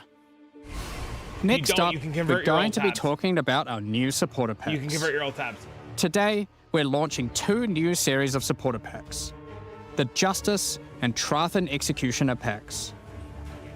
Each tier contains the pack's Use full box face value in living items like that points, here. I'd rather have alongside box living several items than exclusive nothing but items. microtransactions. As always, the microtransactions in these packs are purely cosmetic and do not affect your character's power or How progression many can in you any convert? way. Any of the... He said you can The convert Justice any series of the supporter premium packs tabs that you have contains right 6 now exclusive into the new microtransactions. ones. Claim glory after defeating enemies, or inspire your allies by calling down the Banner of Justice portal. The Sphinx Mystic can hideout claim them and all this decoration will stuff, yes. identify items for you, Yes, we can. displaying them as it does so. This ancient creature has been presented Yes, with we many can. items over the eons, so has some strong expressions to make on the quality of your wares. Become a true warrior, worthy of delivering the justice of the eternal gods, with the Apostle of Justice armor set. You're giving max supporter packs? This armor set I have also one comes too. with a matching back attachment containing a set of scales to measure your worth. With the Apostle of Justice finisher effect equipped, the Goddess of Justice herself will appear to decide on a verdict for slain unique enemies. Witness as she decides the fate of your slain foes. Will they ascend to be amongst the gods or be banished to the underworld? The Griffin fledgling pet will be your courageous companion as you journey throughout Rayclast. Take your place in the skies in the Plateau of the Gods hideout. This hideout comes with many different sections for setting up your home or base of operations. In order to travel between them, you simply just need to walk off the edge. Like a true eternal god, you can float between the mountains on the clouds themselves. The Trathan Executioner pack series also contains 6 exclusive microtransactions. The Trathan Executioner finisher effect is a brutal display of Trathan might, crushing slain unique enemies as if they were bugs beneath your heel. You probably have to As a still do it on Trathan regular Executioner, you're the perfect master for the ever-hungry carrion raptor pet. It has taken a particular liking to the taste of other pets, and at your command you it can will still swoop use down regular and trade. eviscerate them, proceeding to satisfy its hunger by feeding on their The problem you're corpse. gonna have is a bunch of people are gonna put stuff on regular trade. The and not gonna put nobles it on of the auction 4 house. major Trathan houses had their mercenaries, but if their hired hands became notably irritating, they'd have to call in the Trathan Executioners. You can now embrace their methods and become brutality incarnate with the Cruel Trathan Executioner armor set. The matching Cruel Trathan Executioner cloak will shroud you in scarlet as you crush the skulls of your enemies and leave a trail of blood behind you as you build up a kill streak. Or use the alternate variant to simply put a skeleton on your back. Be bathed in blood as you mutilate monsters with the Cruel Trathan Executioner character effect. The swirling blood increases in volume as your spree of slaughter continues. Both this effect and the cloak use the same kill streak for tracking how much blood is shown. After a long and tiring day of executions, enjoy a relaxing game of dice with the Goblin Gambler's Hideout decoration. They'll definitely be playing fair, right? The Pulverizer map device brings a horrid efficiency to punishing the damned of Trathis. Each map you open will execute the next victims. This map device in its true ruthlessness tracks the total number of monsters killed, your kills per second, and your largest kill streak up to the point of the map being completed. This is then displayed on a leaderboard so you can take a measure of you and your friends' violence at the end of each map. I want that. Additionally, any microtransactions from the supporter packs will be made available for use in Path of Exile 1. That's enough about cosmetics. Let's get into the Q&A. But firstly, I want to give a huge thank you for your ongoing support. We're just about to start the Q&A with Ziggy D. Afterwards, at 11 AM NZ time, or 4 PM Pacific, we'll post Path of Exile 2, the third Edict's They patch pulled the notes. class, yeah. With the release at the end of next week, our community team will be posting crucial information you need for the release. Keep an eye on the news. Thanks for joining us today and checking out our latest developments. They also pulled We're the looking forward to Ascendancy, seeing too. your We didn't get the new experiences with Ascendancy Act either. 4 and its new bosses, fighting the Abyssal, trying new builds, and crafting new items. We'll begin the Q&A shortly, so please get your questions So they ready. pulled the class and they pulled the Ascendancies. When's the patch notes? 2 hours. I'm rock hard, baby! Can you stop?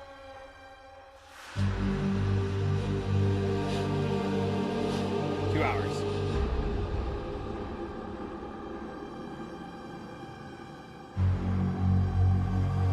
Something huge. Drops, they're on Twitch. Welcome back, Exiles. Oh, we can't After even an hear him. Absolutely monumental reveal. We now have a suitably juicy Q&A session for you.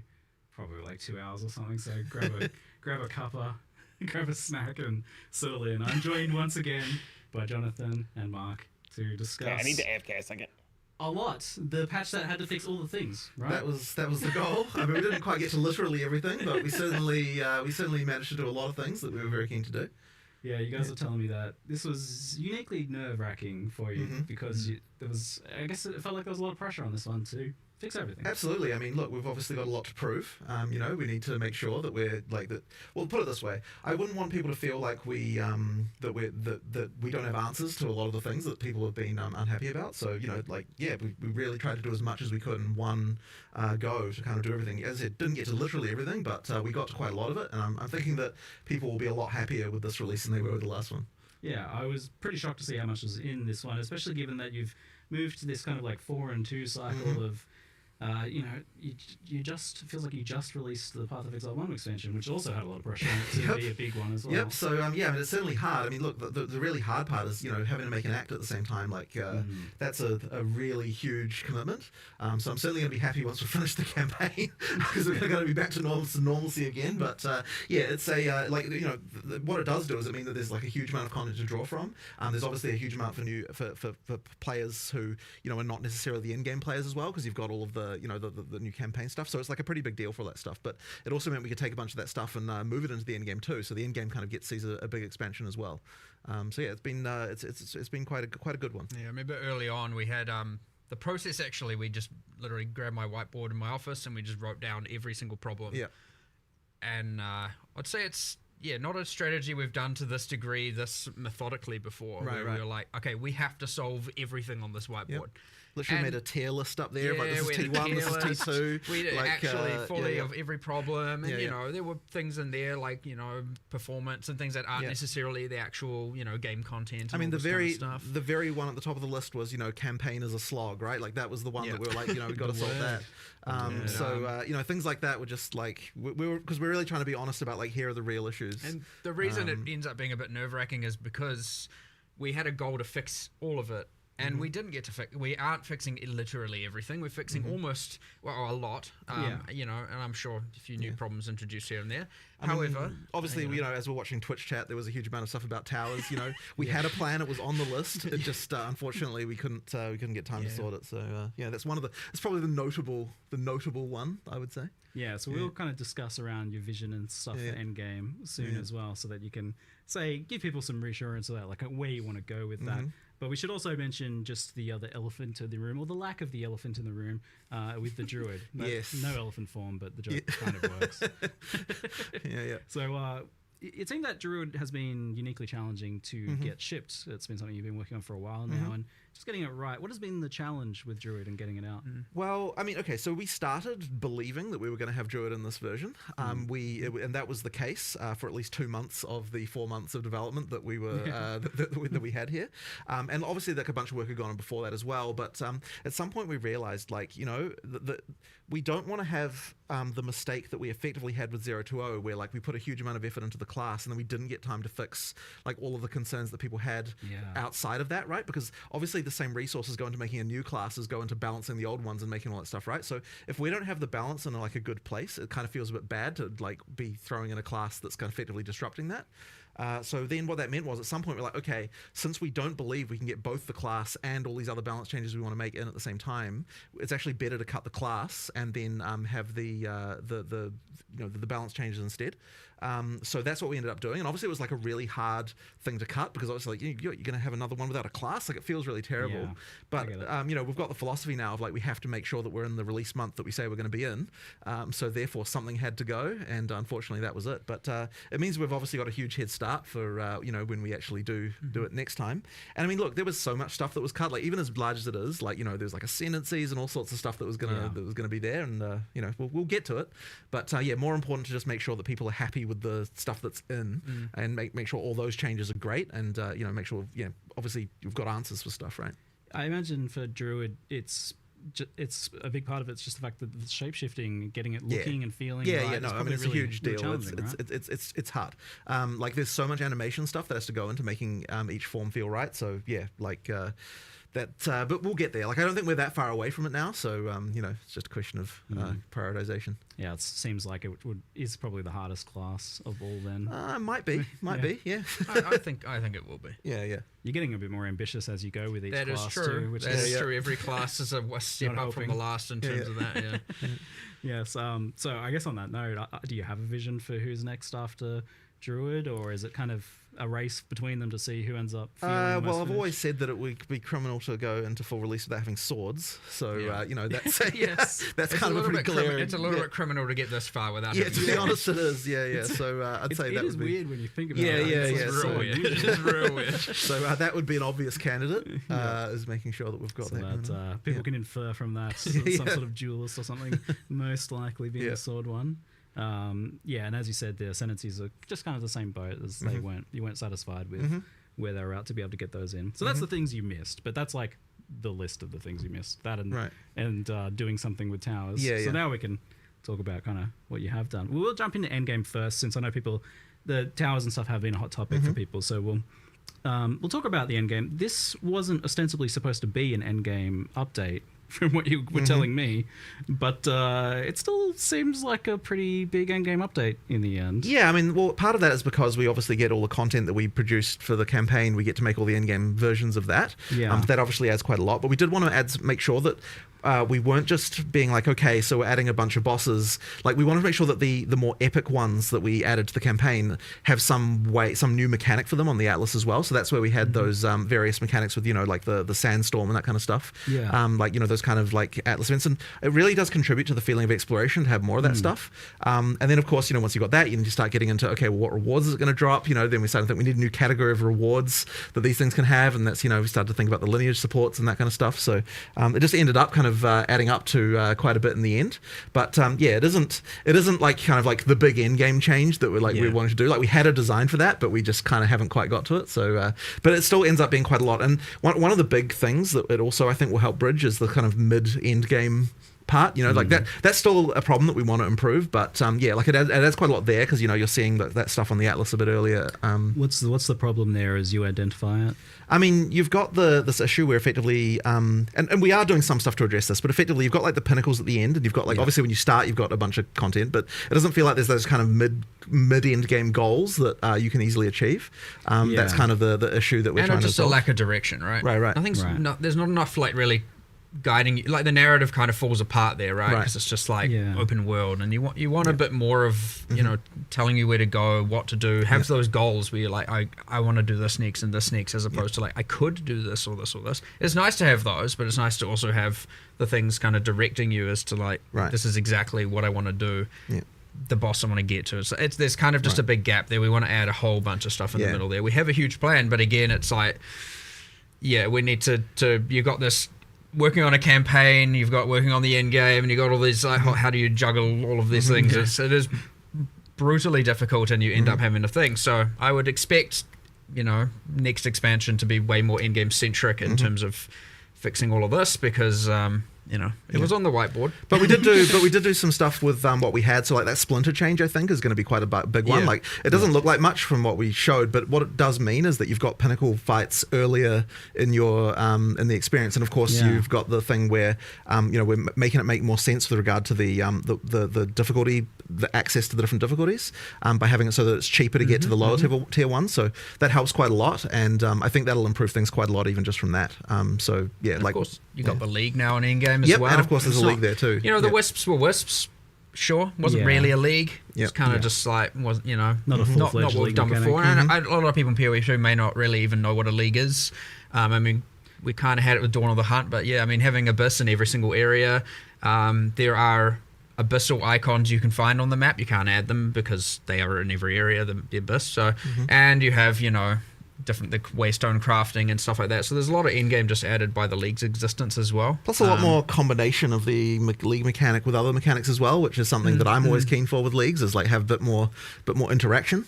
Yeah, so, you were telling me that you had specifically made it so that Abyss would have specific interactions with basically everything else. For sure. Like if a rogue exile's standing there, you get a special boss based on the rogue exile. So that's a rather interesting extra combination stuff there. It is interesting because this is a league mechanic. It's in every zone. It's guaranteed, but it's part of a league mechanic. But does this also have like Atlas tree integration in the way that it would later on as it becomes like a core element? No, not the way that's kind of handled is through some of the waystone crafting. Yeah. We... Depending, when the league ends, we obviously do the whole, again, more for people who maybe don't know what a league is and how we handle this stuff in POE 1. I'll over-explain it a little bit. But generally we review the state of it at the end. We see what changes we want to make. Sometimes we add it to the core game immediately, sometimes later. And then we add it to the tree and decide how we want to invest into all the different things. But we try and have the meta progression, so to speak, of a league within the leagues itself, and not connected to the core tree, because you could have a separate tree. It is a thing you could do. but in this case it comes in the form of the Waystone crafting. You did an experiment with that recently in Path of Exile 1, doing that in a league, and you didn't exactly like the result. Different because it's not a separate tree, and Right. that was Drain Necropolis, yes, and it felt like because it's in every area you have to take it. Yes, exactly. So that didn't work. We're not going to repeat that mistake.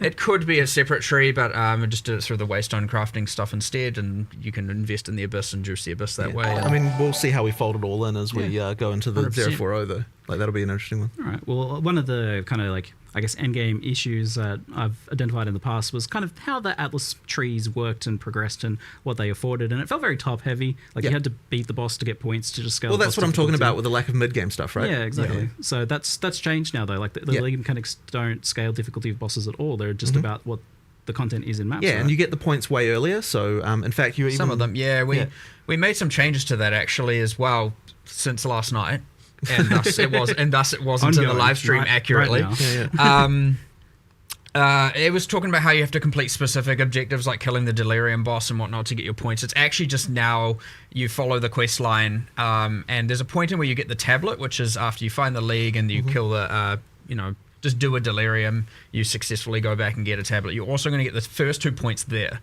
Now I wanted to change it so that you can get like, if we have 8 points, you get 4 points before the pinnacles and 4 points from the pinnacles.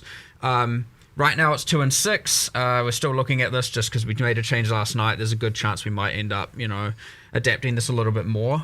So it's even the first 2 points come even sooner and even more obviously. Like you don't have to RNG into finding a boss in order to get those first 2 points now, which was mentioned there. No longer going to be the case. But we just want to really make sure we're smoothing that progression through, getting that stuff earlier, all that sort of stuff. So the other thing, was you've got this kind of world map. It seems to be exploration focused. The recent updates you did in Daughter of the Hunt actually, I felt were a big step forwards in that regard. There was a lot more exploration with the new unique maps, and even towers. I felt like when you're using them as an exploration feature, work quite well. Like they leapfrog you to your next. You see that next unique map over the hills, and that's like a cool motivator that pulls you through, and that helps with that mid game issue you were talking about. Is that kind of the goal? Is to make this like really exploration focused? It's certainly something that I really love, and the more things you add to the Atlas, the more it feels like you're finding things. But so we definitely appreciate the concern with towers being that you've got this tension between having to turtle in one location versus explore. Yeah. And so that's something that we need to look into addressing. But I don't want to kind of like talk explicitly about exactly what we're going to do here, just because there's like obviously a lot in flux there still. But it's something that we understand the problem, I would say. I would understand that there's an issue, and so we will be addressing that a bit later. Yes, the brand name of towers seems somewhat marred currently. Like it seems like almost no matter what you do with them, there's going to be some sort of maybe just delete towers because we have the bad association with it. That is a concern, but I suspect that we'll still want to keep them at least for just vision. Like even if we remove the mechanic and do other stuff, like we'll just keep them there. So I still think it's fun to just find a tower just to get a circle of vision around it. So I don't think that's the part that people are unhappy about with them. So therefore, it'd be fine to keep that and move like other power sources and other things that you can do somewhere else. And I even like the empowering the maps because that is an element of control, which is another thing people. Well, I mean, I still want something that does that. I just think that it needs to work differently than how it works. Yeah, so, I guess the issue seems to come down to, from what I see, and maybe chat might have other things that they mention about their issues with towers, but the issue as I see it is about that feeling that you still need to be stacking tower mechanics on top of other stuff, and if you're not kind of bringing all those things together, then it feels like you're wasting time. My fundamental issue with them is the way that you know that something sucks before you even run it, and that's always bad. Yeah, like effectively it's like, okay, like if you're running maps that don't have a tower around them, you're like, okay, well I know this is bad, or and so I feel bad because like I just have to get to the next tower, and then like when you've done one tower but you know that 2 tower overlapping is a thing, then you're like, okay, well I feel bad running a 1 tower overlap thing when I know that 2 tower stuff is a thing as well. So there's just this problem of like, you know that it sucks beforehand, and I think that's never a good thing. Like it's actually the opposite of the action RPG philosophy of like, the reason you have random drops is because like, any monster could be the one that drops the next thing. Exactly. And if you don't have that, then it's like you feel bad for playing the content because you know it's not the best already. So you need that like random element more. So there needs to be some adjustment to make that better. Yeah. Do you think that's like bringing up what the base map experience can be in terms of its upper potential, like adding more interesting confluence of variants? I mean, look, I always like more interesting combinations of stuff to happen, but I don't necessarily think that the core problem is like lack of ability to juice things. Like I think the core problem is to do with the fact that like you don't like you know when it already sucks, as I said. Like it's just kind of like that thing there. So we need to sort of like there will need to be some approach to solving making it more controllable, more deterministic in some way, just something along those lines, so that you can so that you don't have this feeling of like because of a thing I can already see that sucks, that this experience is going to be worse than what I'm hoping for. So, somewhat related to this, another thing I see brought up all the time is being able to kind of choose what map you're doing and just being able to exert more elements of control. I saw a post in chat just there that was like the idea of being able to kind of erect a tower where you want it, rather. Like, is this element of like being able to choose your maps a little bit more, or have a bit more influence on what's happening? So I think having control over what content is there is good, but I don't know that I want to lose the fact that you still have the Atlas fundamentally where you like the actual map areas you get are random, and part of the reason for that is that it gives us a lot of opportunities to do interesting things with like different maps can have different things that they drop and other stuff like that. Like there's a lot of that sort of stuff that's like quite nice. Like you can actually have a unique map be way more powerful if like it's kind of you don't know exactly when you'll encounter it. So that kind of stuff is quite nice, and we want to do a lot more as well on the Atlas, like just more stuff to find. Like when we get to 040, I really want it to be that like you really feel like there's just cool stuff in every map that you might be finding that's like that's way more interesting. And as I said, that stuff, the problem is if you have full control over literally being able to run the same map every single time, like the same like base area, it means that you don't have the ability to say, okay, well this map can randomly have this thing that's just like really awesome that always drops a unique or something like that, because then you're just going to run that map over and over and over. So I still like some ability to have to find the good stuff in the Atlas, but we just need more control over what mechanics you can spawn there and that kind of stuff, and like not having the experience of like, if I didn't get this exact overlap, then I have this bad experience. And that's where exploration actually comes from as well, is having some element of not having that control as well. So maybe it is the case more of just juicing up that exploration aspect of it even more. Anyway, that's what it already felt like a big improvement with that last one, and we're getting the new maps and the new mechanics and things scattered in the zones as well. So it seems like there's a fair bit more going on. The main point, like we did what we could, 100%. And 040 expect a lot more improvements there, but again, we focus more on everything else. There's an insane amount of content there. It's we wish Towers was in that list, but it will be. Don't worry. These things are coming. We're aware of the problems. We are aware, like 100%. It was expected when we got to that section to see a bunch of. And I think a lot of people are going to be getting a chance to experience some stuff they didn't experience because it came later in last league, and maybe they had tapped out before then. So there's a good bit of extra stuff to explore there, maybe with this one. We'll loop back around to Endgame if people have more questions that they post and that we pull from the chat. But we'll move on to the Act 4 and the Interludes, because that's a pretty big thing. Obviously, getting rid of Cruel was a priority. You wanted to do that as soon as possible. There's been this problem that you were laboring over for many months about how to do that, how to add Act 4 without having to add the rest of the acts all at once, or do some weird thing. You've come up with making more acts to solve the problem instead of So there was certainly some skepticism when I first proposed this about like how can we possibly do that? But basically, the main thing there was that so the interludes are not exactly the same as an act in terms of like each one of them is like a straight line, like you're going from here to here. There's no different. There's no complexity around the plot or anything. It's just like a single goal of like someone's telling you to do this, go deal with it. There's bosses along the way, there's new areas along the way, but all of that stuff we can use in Endgame as well. So that means we're not kind of wasting any of the arts. The only thing we're really wasting is like a kind of like a little bit of like storyline structure around it. But as I said, it's not nearly the same level of like narrative structure as what you get in like a full act. And that's something that and ultimately what we realize is to get from the end of Act 4 to the end game level, all you need is like 20 areas roughly to kind of to bridge that gap. And so that means that I was like, you know what, like with 20 areas, I reckon we can do it if we're like, we're using a few mechanics from maps, we're taking some, we're doing a lot of art reuse, that kind of stuff. Like we can find a way to make something pretty quick, and it won't necessarily hold up for like years and years, but it will certainly be good enough for just like for for a relatively short period of time. And by the time you get to that point anyway, like you're usually pretty fast as a character. You're like rushing through, just to get to Endgame. So I think that that'll end up being like pretty damn good for the time being. Plus, new bosses, new stuff to experience. Like, in my opinion, it was a no-brainer to do it compared to some weird thing like having to repeat Act 1 and 2 again or something weird like that. Like that just wouldn't have been good. And we really wanted to get rid of Crawl. I mean, like we never wanted Crawl to exist, right? It existed as a compromise. Yeah. So being able to get rid of it is obviously something we were very, very keen to do. Yeah, there was something. You get to the Act 1 Crawl and you're like, I've know all this content. You're ultra powerful, and that's a little bit feel good. And then you're like, doing all this again. It's just like a little bit like. Just you can do it. At that point you're like, just get me to Endgame. Like, Whereas when you're playing through, the new acts, like it feels, well, with Act 4 and the Interlude, it feels just a lot more natural and still fun, and you're discovering stuff, and it's not that just like, I just did this, like, for at least for fast players as well, they're going to be like, oh my god, I just did this like a few hours ago. It's like just too short of a time. But one thing about Act 4 and the Interlude, by the way, which I think is really cool, which is very different, and something, you don't really appreciate until you play, is you get to Act 4 and you're like, okay, where do I go? Well, I have many places I can pick.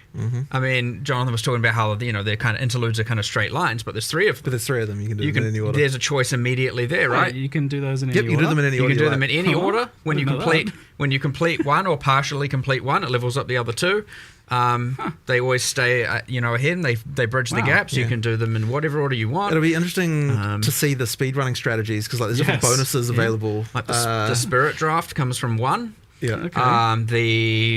Where another might be more passive point heavy, and another might be more permanent bonus heavy, and another, there's going to be all kinds of crazy stuff going on there. So you go in Act 4 where you've got full freedom of like choice of which island you want to sail to, and then you go into the Interlude and you're like, which part would serve me best? And maybe the answer is do a couple areas of this part and then swap to another and do that one, and then like who knows, which is fine, because again, as you progress through them and defeat the bosses, the other ones will level up and keep up with the level. So you can do half of each and then do the half of each again. You can do an area of each, and then That's wild. I didn't realize the interludes were sandboxy like that, because I was planning on asking about how the fact that Act 4 is like a sandbox for like the great portion of it there, and that's going to be super interesting from like racing and speedrunning perspective as to what people take. But also that does seem like it might help with the campaign slog, the repetitiveness of it, if you can kind of do things in a different order each time. Is there some good reasons to do it in different orders as well? Like you mentioned, like differences in rewards, differences in challenges too, I imagine, for different builds? Yeah, for sure. So like the reward thing is like probably the main reason you'd change the order, depending on what's going to work best for your character right now. So yeah, each one has got stuff that like we're taking all the different fixed bonuses. I think that actually the fixed bonuses are different a little bit now, aren't they, than the way that they were when they were in Crawl? Did you change what the stats they were? I thought you did. The passive point number is the same. Yeah. The spirit is the same, but the other bonuses, we've kept like, we'll still have the resistances that you got before, but some of the other bonuses from, like, for example, Crawls, the snake in Act 3, I can't remember the name of these areas. We have internal names, the old snake chamber. The reward from that will be slightly different, because not all three of those options are available, and they're available in different ways. Some of it might be, some of it might not be, and some of it will be in Act 4, some of it might be in the Interlude, So it's kind of mix and match all over the place, but there's some pretty cool stuff in the Interludes that, that you've obviously got your permanent bonuses, you've got your skill points, you've got just like which bosses do I want to do first or last. That's all nice, but you have a little other things subtle. Like the first area of one of them, I'm going to be as spoiler light as possible here, has a wandering vendor that sells, guaranteed rare caster gear, and you can go and be like, I'm going to go there, check that if I'm a caster, and then I'll go to the other two acts, because that might have like a straight up weapon upgrade. And then there's another act that sells a whole bunch of greater runes, and so you might be like, I need some runes, I'm going to go there, find that vendor, get some runes, and then go to another. And then one of them has, and you're going to have to find this for yourself, one of them has a nameless seer in it, and so go for it. Find that. And, I'm not going to tell you which. So do you know in advance some of these rewards so that you can make this decision? Like maybe not those kind of secret ones. But I think it doesn't. Does it say it on the? Does it show it to you on the world map? You generally see the icons on the world map up to the point your character and the NPCs could reasonably know about. Yeah.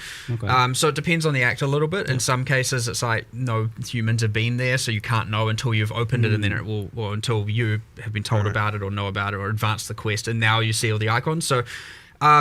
Some yes, some not, and It'll be a bit of a discovery process. But like, look, it's gonna players are gonna share information pretty damn quickly.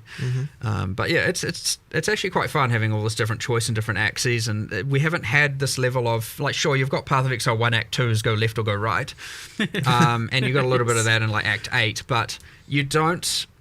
Yeah, get this much like parallel things going on like this in a kind of interesting way. So it'll be. I suspect it'll actually last a little bit longer than we anticipate, given how we had to put this kind of 3-part thing together so quickly. Last a bit longer in terms of like players finding it fresh and interesting. Yeah, that's the hope. Okay, good. All 3 interludes kind of appear on one world map, so you kind of got 3 parallel tracks you can see on one map. Cool. So yeah, that's how that works. It's cool. Decision paralysis is going to set in. Where do I go? It's only I think a lot of people will just pick one just because it's the first one. Yeah, probably. left to right. I bet that'll be the most common You'll choice. see stats on that, I'm sure. Yeah, it's yeah, like, yeah. oh, yeah, 60% pick rate for the first option. Yeah, probably. Left to right's most likely. Left to right makes sense. The order of the islands in Act 4 a little bit less predictable. Yeah. One of those islands, like there's four permanent bonuses kind of going on in one area, kind of thing. It's like because. Go there first. I'm not going to tell you which ones, but Okay, I'll have to figure that one out, eh? someone will do it, figure it out. Yeah. Make the progression guides. But I like the idea that it could be different for different builds too. That would be very cool if that ends up being the outcome, because that will keep things fresh long term. Yeah. There's a good reason to do it differently and doesn't just get kind of immediately solved. Yeah. So Act 4 was planned to have a new way of ascending, but that wasn't mentioned here, so that one's not quite ready yet. Didn't quite get time for it. It'll be coming a bit later. But you can there's still a quest to go to the place where that is happening. But and we added like a kind of another reward there, just for the time being. Yeah. But yeah, later on there'll be that. The amount of work required to make that trial just unfortunately wasn't quite compatible with making all of the other stuff we made. Probably if we hadn't made the interlude, we would have been able to do it. But I think the interlude was more important just to get rid of Cruel. So we ended up making that decision. Yeah, but we'll get to it. Thank goodness. I'm like so stoked Cruel's gone. If it's what most of us imagine it's going to be, I can imagine where a lot of that work comes in. So hopefully you guys, is it something that you'd like to get ready for next league then, it sounds like? Well, I don't want to promise anything because at this point we're in the mode of like, we'll cut stuff if we need to make the release happen. So I wouldn't want to promise anything, but that would be nice. We'll just have to see. I guess the other question then is, do you think it'll be like different enough and appealing to people who don't necessarily want to ascend the other ways? Well, it's certainly different than the other ones by a very significant margin. So I think that'll be interesting. And what's the vision for how Ascendancy works long term then? So is it the idea that you ascend once in Act 2, once, and then again in Act 3, and then again in Act 4? I mean, you will be able to do it that way, but if you way? want to do other, I mean, that's a way to do it. But if you want to, if you like a certain trial better, doing it that way is also fine too. It's just interesting because there's like not as much of a gap as there usually is between those first 6 months that way. Like it's quite rapid fire. So and then it would be a big gap until the end game, and you do your choice of fourth one. Yeah, I mean, I guess we see that as fine. Like you kind of want to get your build locked in to some degree by the time you get to that sort of level. I kind of like it. It's just different to how it's been done in the past before, right? Where we had, where it was like right at Endgame, you did that third one. So that's interesting stuff. So a big part of this obviously is then continuing the campaign slog kind of discussion was just the speed of the campaign, how that tied in with difficulty, zone sizes and things like that. You guys did a whole bunch of big changes a couple of weeks into the last league where you reduced zone sizes. So we did a bit of that. That's one of those things that's a bit hard to see exactly until you've played it a couple of times.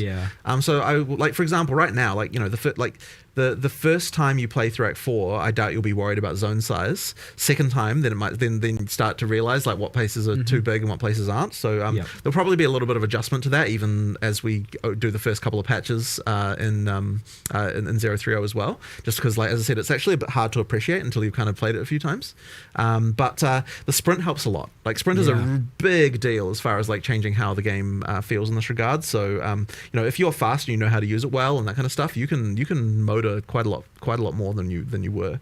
It'll be interesting to sort of see how how many people are using that all the time versus how many people are kind of just using it all the time. You have, well, yeah, but the thing is, you're an experienced POE player, right? Like, you're gonna be But like like, that. there's a fun risk reward to using it that way, though. Like, if you are just using it to traverse or like backtrack or something because you go the wrong way or something like that, then it's pretty cruisy and it works well for that. But it also is a very powerful like combat tool. You can use it like a boss is doing something, you can get further away than you could before. For boss stuff, you can, although it is dangerous, right? Like, I mean, if you screw it up, then you get knocked down. yeah. But I think the thing that I find kind of interesting about it as well is that, like, you can skip monsters now more easily, and that means that if you are overpowered due to getting a good item drop or something like that, you can kind of like motor through a couple of areas a bit more, like, you know, sort of then catch up to the point where you sort of feel about right as far as the difficulty, and then keep going from there, like, more specifically. So you've got that kind of tool at your disposal. Not something I'd expect like new players to do, or like players who kind of don't want to engage with that stuff. But if you're talking about, like, you know, like the person who's playing through the campaign the 5th time, certainly that's an option that you've got that can kind of speed you through a little bit faster. So that's something as well that it kind of does, just because you are faster than basically everything. So you know, you can skip past them if you want. We're a bit of like, you know, good players, like knowledge players knew how to move a lot quicker. You know, there's a bunch of skills, you get animation cancelling, you got shield charge. It's true. It's true. The speedrunners already have a way, but like no one really wants. Like, obviously, you don't want to be doing that all the time, right? Like, unless you're like really dedicated to speedrunning. So. Niche, unintuitive, and exactly. whatnot. So, like, you know, there's a simpler way to now, you know, close the gap between the players who knew all of that and the ones who didn't, and which is great. And maybe a lot of those players are still using all of those tools even on top of this, and that's fine. I actually wonder if like the sprinting is faster than like the shield charge, dodge roll, animation cancel shenanigans. Haven't exactly done a race. I think it's close. I'm pretty sure it's relatively close though. Yeah, well, the difference there. I know there's some passives on the deck side of the tree for like slightly increasing your speed while sprinting, and a few other different things while sprinting, like increasing your evasion while sprinting, and so, you know, there's some of that going on as well, that maybe when you speak into all that, you have a more of an advantage over those other skills. We'll see. You know, actually buffed dodge roll a bit for the sprint too. Like, you can turn a bit better. For longer during the dodge roll. You can. So that one was, man, I'll tell you what. So this is kind of inside baseball stuff, but sprint was like way harder to implement than you might expect. Like, it seems like, oh, you just add a speed buff, but like getting it to be smooth and like feel right, and like all of the stuff around like the turning at the end and like all that stuff, that was really, really hard to do. Like, it was like, there was like a programmer for a very long time just working on sprint issues. Like, holy crap. So yeah, like, it's one of those things that you know, like every little imperfection of it, so you do it so often, needs to be ironed out. I'm looking forward to stacking move speed and dodge roll distance in Sanctums and using sprint. I use sprint in the Sanctum and when I was testing earlier, and it's so fun doing some of the things with sprint. It's like we're like mega long dodge rolls into sprinting is gonna so fast.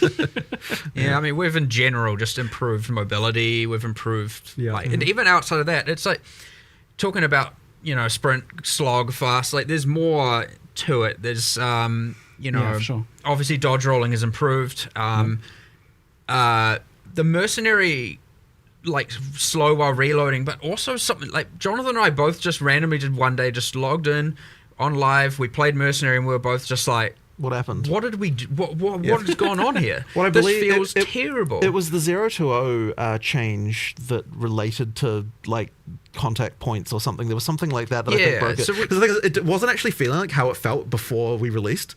So it's like, oh crap, we need to fix this. Something went wrong drastically there. That one really improved it. But we also made a change where you're a little bit faster coming out of when you're using a skill while moving. You're a little bit faster coming out on all classes. So that actually affects the Ranger and the Sorc as well a little bit. It's not like, at first it seems quite subtle, like but when you play it side by side, it actually makes quite a difference, even though it's a relatively subtle change. Like it worked as well. And then you've got things like with the block being faster, you know, like you're just overall more mobile, you know, with a lot of the stuff. Like I think it's helped a lot. But the nice thing is like we still didn't have to compromise on like making sure the combat still was right. So that's obviously been like a big worry, especially because there's so many other buffs and things to other character classes. Like there is definitely a concern that we've like overcooked, gone too far. Like things are, you know, like things are going to be too easy, and I'm a bit worried about it. But I think it should be okay. You know, we just have to. You mentioned like the way you've designed this, not meaning you didn't have to compromise on like combat and that, and that was a big hesitance for you. Like you really wanted combat to be not optional in the past. You were talking about before, for sure. and things like that. So why does it feel like the way you designed this lets you not compromise on that vision? Because ultimately, the actual combat itself still works after trying it. Like, and generally speaking, like even though I may not necessarily agree with something, I'm still willing to try these things. So you know, we tried it; it works. That's really what it comes down to, right? So you know, that as long as that's the case, then you know, then I'm cool with it. I just want to make sure that we don't end up in a situation where you know, we're just it's all just like. Even during the campaign, it's just one button, don't have to worry about anything, like there's no challenge anywhere, like that kind of stuff, because I just find that boring. I just don't enjoy it at all. Like I feel like you need to have some level of like actually, you know, having to think once in a while, you know, during a boss fight or something like that. So there just has to be a little bit of that left over. Now, you know, sometimes it can be the situation where... This was a good compromise, like 100%. It again, he spoke about how long it took for this programmer to work through it, let alone, you know, there's heaps of iterations with these kind of things, trying to keep things feel grounded, kinetic, realistic, you know, that kind of stuff. So you're not just like, and animation wise as well, there's a whole bunch. So, you know, when you're taking a chance on a thing like that and, you know, it feels like a compromise and you're uneasy about it, you know, I'm glad we did pull the trigger on this one and give it a go, because sometimes it is like knowing how much resources this is going to take. If this fails, it's a massive waste. Because I mean, there was another one that was like hugely contentious, which was removing the limit of 1 per support gem. Was something that took a bit of convincing to even get people to want to try out. Like that was definitely a worry. Like the concern there is just that, you know, isn't it just going to be that everyone's running the 5 same supports on every single thing? But I was kind of like the amount of...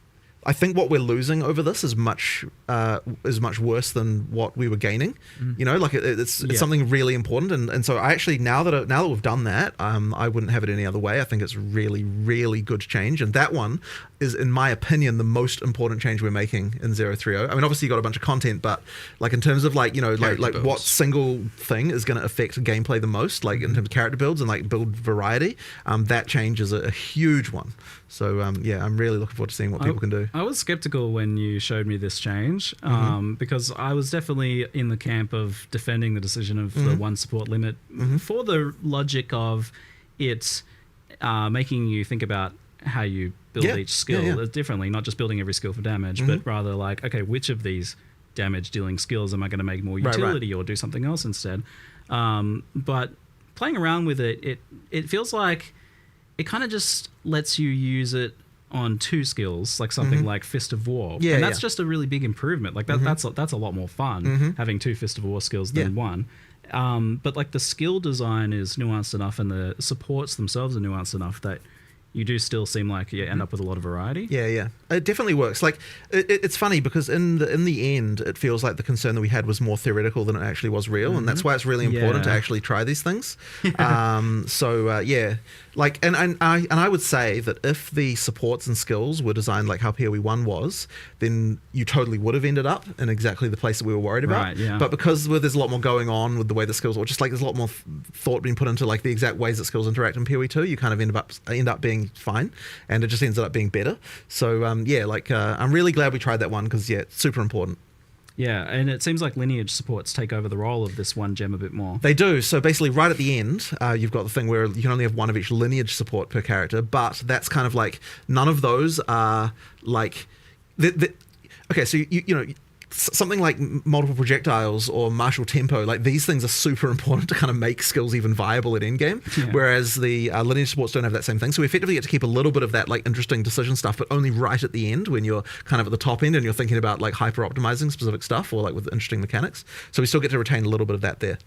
It's definitely a huge buff though. Like this change. Like I've been playing warrior, and I almost feel like saying the new warrior because it's not any one specific thing. Like the support gen change, the sprinting change. The faster while blocking, being able to block everything, it was way more impactful than I expected. Weapon swap, instant weapon swap is huge. That's like it's a sum of all these small individual things, and honestly, it was quite hard to design the live stream what we were showing for this reason because it's like it kind of ended up being just like a huge scatter shot of like all sorts of little things, and it's sort of hard to appreciate the sum of it all, like adding up to a much better experience. But I mean, obviously, there's like really big things like you've got the infusion stuff on the Sorc, which is like like radically, visibly, obviously changing the class, but it's like when I'm making a case for like why is the warrior better, it's kind of like you got a few new skills, you got like a few different mechanics, but like together it just kind of comes into something that's like way better than it was. I've spent a better part of 2 days trying to put my finger on what it is exactly that is making that, because you were asking me like whether I'm worried that the warrior is a bit too strong. And I'm like, I'm definitely a lot stronger, but I'm trying to figure out what it is exactly, and it's like a bit that, a bit this. Everything. Everything. Definitely feels like way more fluid, faster, smoother, chunkier all at the same time, because I've got more Fist of War skills going off. We like the instant weapon swap thing is huge as well. Like that seems like a pretty minor change, but all of a sudden you're not thinking about like there's no reason to not. Right. There's no reason removing all the reasons why people wouldn't use combos is exactly the focus that we had for a lot of the stuff, right? It's like, what is preventing someone doing a combo here? What can we do to fix it? So you've got like the shock change where that's longer. You've got like the change to chill and that kind of stuff. And there was a whole thing with, we never even talked about Ignite because there kind of wasn't room for it, but Ignite has got a whole different thing where that it does now, where there's like every time you fail to ignite, it builds up flammability. That means your next ignite is more likely.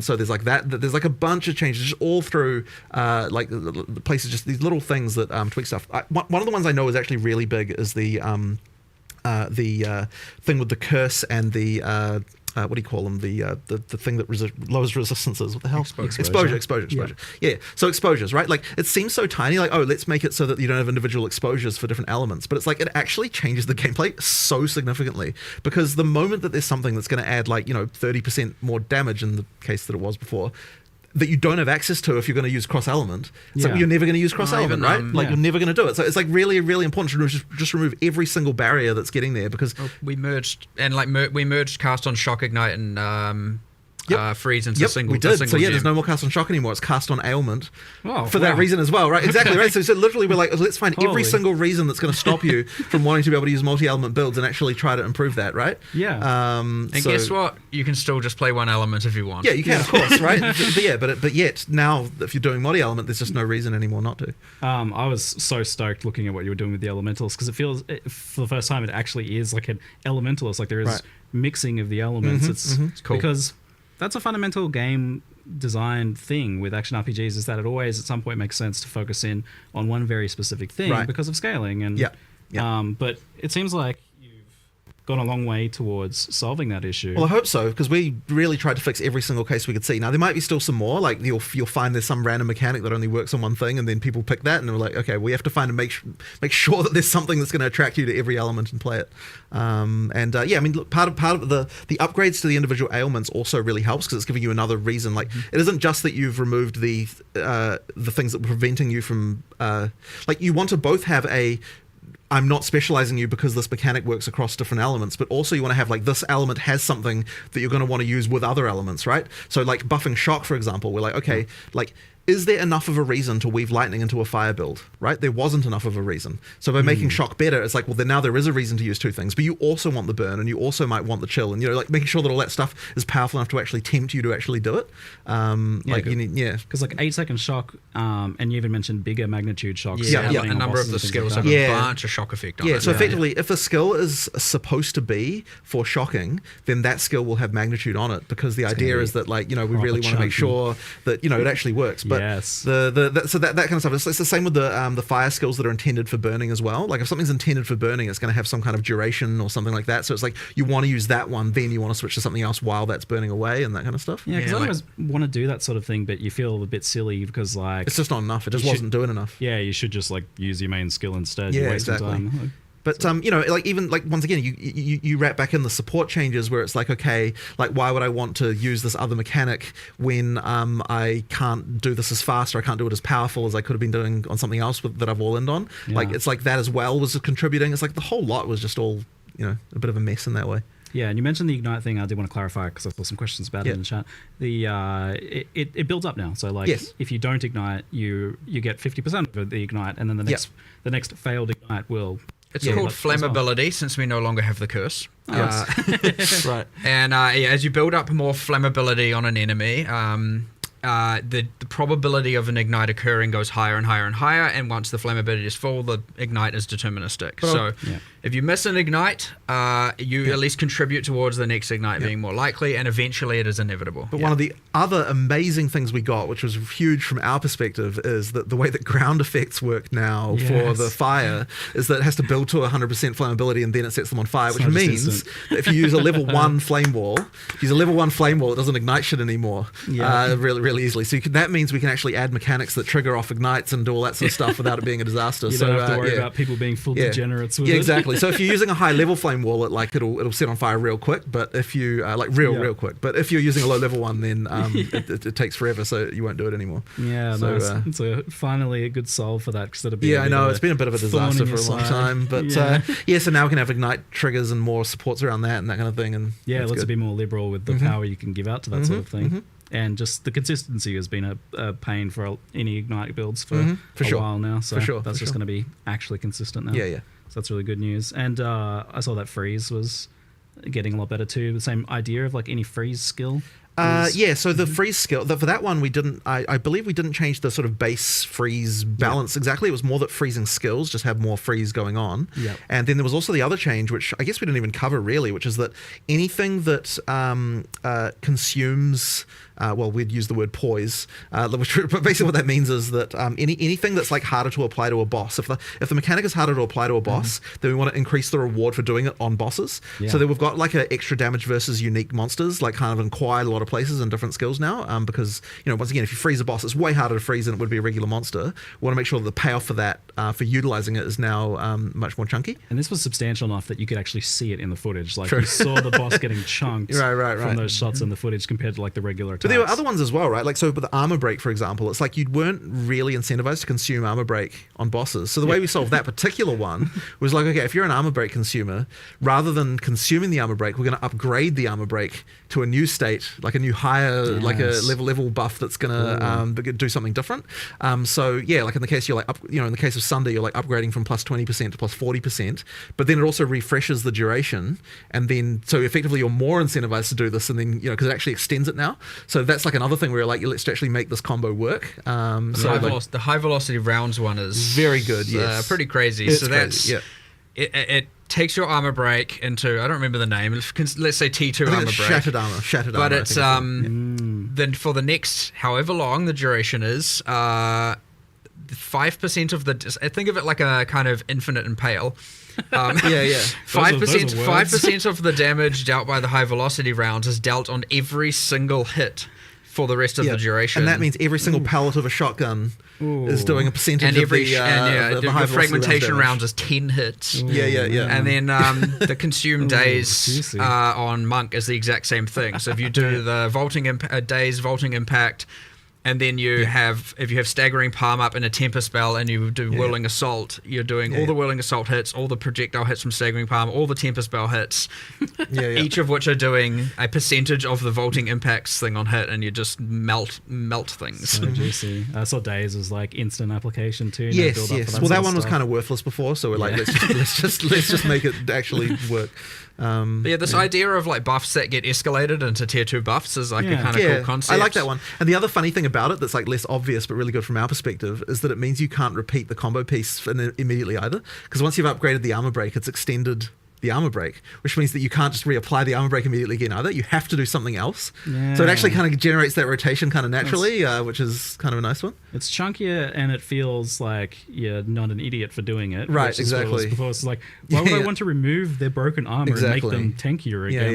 It never really made any sense. That's a good one. But it also like prevents some of the weird edge case stuff that is a pain for you guys. So huge huge improvements there. There's a lot to take in with the supports and skill changes and things like that, but it's like with the amount of supports that are getting added now, and now tiers of supports and lineage supports, do you feel like there is a point where it's a bit much for players to like take in? Like, well, so I've got something. discovering. There's some stuff around this that I would like to improve, which is that okay. So, well, first of all, we did a full pass on recommendeds to like because there was a lot of terrible recommendeds right now, and so we did like a full pass on that. So basically, what I'm hoping is that now, at least all the recommendeds are not bad. Like I was kind of trying to really answer the question of like, are these 3 supports the truly best supports that this skill could have, right? And previously we had this extra constraint that kind of screwed this over, which was that because you could only have limit 1, there was always this thing of like, oh, but would you use it on the skill or would you use it on a different skill that we were always kind of working around?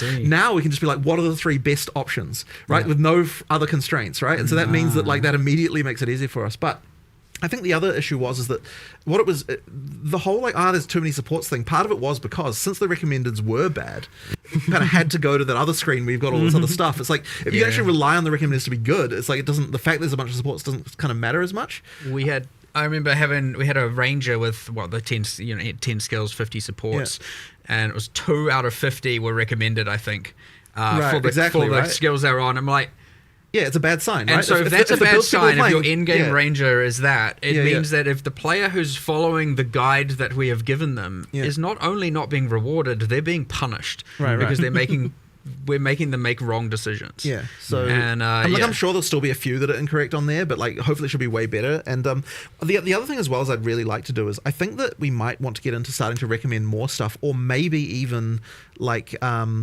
recommending stuff based on the previous stuff that you've already done. That's crazy. Which might be just get a bit complicated, but I'm kind of like, I feel like we maybe should start thinking about that. Sounds like a nightmare to code. Maybe, but then it's kind of like, or maybe like if you've got this other skill on your build, then this becomes an option, or there's something like that we might have to do, because I think there's more we can do there. But whatever, for now it's just at least we're like, here's the 3 best shit. Oh, but also the names. I know. The names are so much better now as well. Yes, right. So we did a pass of like making the names more obvious.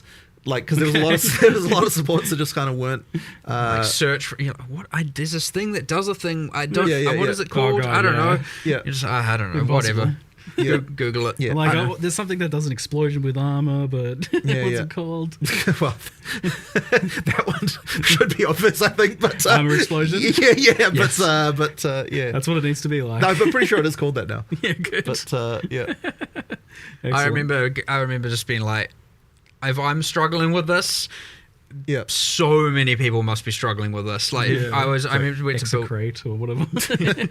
right. Yeah, it was not the most intuitive of systems for sure. So massive step forward in the UX, the understandability, all of that stuff for sure. I'd say as you play it and as you take it as it comes, it's not overwhelming. It's easy to look at it in this context and go, oh my god, 100 in support and whatever the numbers are, and lineage supports, and oh my god, there's so much going on. The lineage supports really should be treated more like uniques, so they kind of just go into the big pool of like, stuff that at end game you're kind of like, potentially working on. But I mean, a lot of the lineage support things will end up probably being like, oh, this build guide says, this is the thing to use here, so and here's the boss you need to farm to get it. So I suspect that it obviously ends up a lot of that way with uniques a lot of the time. But there being so many options for this stuff, actually, kind of like, so there's this thing that ever since kind of the internet, we're spoiled, right? We're inherently spoiled for everything. We have the build guides and all that, and there's a lot of fun to that as well. But we obviously lost some of that kind of mystery of your own self-discovery. But I feel like you're almost forcing us back to that age a bit, because there's just too much for guide creators to really cover. I don't know about that. Like, people will still converge on things. But even if a guide creator like creates a build, even if it's like quite well optimized, there's usually like a few other options. Well, that are ideally, almost as I mean, optimized, that's part of the fun, right? Like, over time, people come up with more stuff, and ideally, since we're shaking the meta up each league as well, like, there's still new stuff to find. I mean, that's, like, I think that Path of Exile is actually a game that still has that, because of the fact that there's enough stuff and there's enough meta changes to actually cause it to be that there's still cool stuff to find that no one's discovered yet. Which is, there's not many games like that really that still I don't really think I get that as much from POE 1 anymore, but well, POE 2 is getting that, I guess so. But I mean, that really just comes down to the amount of meta shake-up that happens, Yeah, I guess so, yeah. For sure. So with the sheer amount of like supports and things, have you taken a look at how we obtain like sockets and get a 6 link and how hard it is to do that and how many we get? So there have been some adjustments. Actually, this is probably a good time to cover a topic that was probably not obvious in the live stream, which is that we now have a system that allows us to effectively. And I don't have a good way to phrase this really, but it's so I'll take the transmutes as an example, right? Okay. So in the live stream, we're it's dropping too many transmutes. We want to instead drop these more powerful ones. The way that actually works is that as you get higher level, it specifically takes some of the juice, if you will, of the transmutes that would have dropped, Official term. and then instead drops higher level ones but less often. So the idea is that it's we're getting rid of the crap you don't want and making higher better stuff that you just get less. So good. And we've actually changed over some of the ways that, for example, the way that uncuts now drop as you get into the end game as well works that way. So it's it effectively turns. You're getting less uncuts, but you're getting more of the but they're turning instead into higher level ones, and that kind of stuff. So that'll change the game a little bit. Now I don't know if we're going to have that exactly perfectly right in the very first version, but effectively that should mean that you that the way it makes that feel is kind of better in terms of getting those upgrades. So I'm pretty sure that I'm not 100% sure of this, but I'm pretty sure that the jewelers have also been changed to use that system instead. For the very top one, I think. You did the change. I wouldn't know. I think that one's been changed. But there's effectively so what you get there is we're still trying to make it so that you get enough of the low level currency that you can still do map crafting, because obviously you don't want to burn the higher level ones on that. But what it does mean is that you won't need to do as many crafts. Just the bulk of the number of crafts you have to do to get decent stuff will be better, and you won't just get as much just the crap that you don't need. Now, I will say that the perfect exalts are not common. They are quite rare, and there's also the drop rates are to an extent that's much larger than previous stuff, because of the way that works, are much more controlled by the level. So at the difference between the eye level 78, 79, 80 is quite large in terms of the percentage that gets converted. So there's a little bit more going on there, and then eye level 81 and 82, from rares and uniques. Yeah. That is even more. So you kind of there's a little bit more of that going on with that to make it you can cube them down, right? You can so down cube. You can't up cube. You can down cube. If you're So that's probably not a word we should be using. But you can split them apart. If you're an SSF and you're not getting enough of the basic stuff to roll waystones, and you happen to be getting some of the higher tier ones, and you don't need them for your gear, downgrade them so that you can. And split them into 3 so that you can apply them to your maps, that's the... Interesting. Criminal to split a perfect exalting. Well, no, you wouldn't do that, obviously. It's more about the greater one going into the other ones. Nice. So kind of on the topic of the sockets and the gems and things like that, what's your kind of expectation for when a player would have one 6 link or even multiple or all 6 links? Is that a thing that you think players have now, especially with the support gem change? I don't know that we've necessarily changed that for 6 links too much. For the lower ones, for the 5, we did add a few more specific drops around during the campaign, and a few more things like that to kind of just make sure we really wanted to make sure that there's a bit less randomness for that part. For the 6 though, it's still kind of supposed to be the peak top end stuff. So it's really the 5 that we want to kind of make a little bit better as far as we significantly changed the drop rates of these as well in 021. That is a good point, actually. Yes. So if you haven't played since then, it's a bit of a was a decent time into O2, the O2X, series, and the drop rates of these did significantly go up. Yeah. Because it is worth mentioning, of course, if you didn't play post 021, then you've probably got a very different experience from what the drops are now compared to what they were before then. We made a pretty big difference there. Yeah, the changes that you did over the first few weeks and stuff. So just worth mentioning that's still a thing, right? We still have those changes too. So if you stop playing after a week or something in a 020, the item drop stuff changed quite a bit. Yeah, and is it kind of the same thing for level 20 gems and stuff like that? That's something that's I'm not exactly kind of a chase long term. It is supposed to be chase, right? Getting those high stuff. But one thing that you shouldn't get anymore is the just spam of crap you don't need as far as the uncuts are concerned. Well, during that O2X when we were looking at item drops and everything, I looked into the gems, and it was okay. So obviously we added that Venter's gamble box, and that was dropping them. And I was like, why does it feel like 90% are coming from that? And we looked into it, and then it was oh, these are only dropping from the way the levels had been set up was assuming that the tier 16 maps were 83, like in POE 1. Oh. The highest tier of maps. That's why they weren't dropping level 20 And gems. so the drop levels of levels of level 20 gems were like dropping from only the corrupted +1 level areas and all of that, and only from super restricted. yeah. And Right. so I was like, oh my god, this was just a straight up error. Early So access, okay, it's fine, it's we not went done yet. back and we were like, I'm just gonna -3 levels from everything there. But that was Whoops. a 0-2x change, to be clear. That was already Yeah. fixed. Nice. That was a bit of a disaster. But also, inherent items. There was another change. Just speaking of gem levels, it just like clicked in my mind. We've actually, what we've done is taken all the wand, staff, skills, and whatnot, and we've effectively balanced them.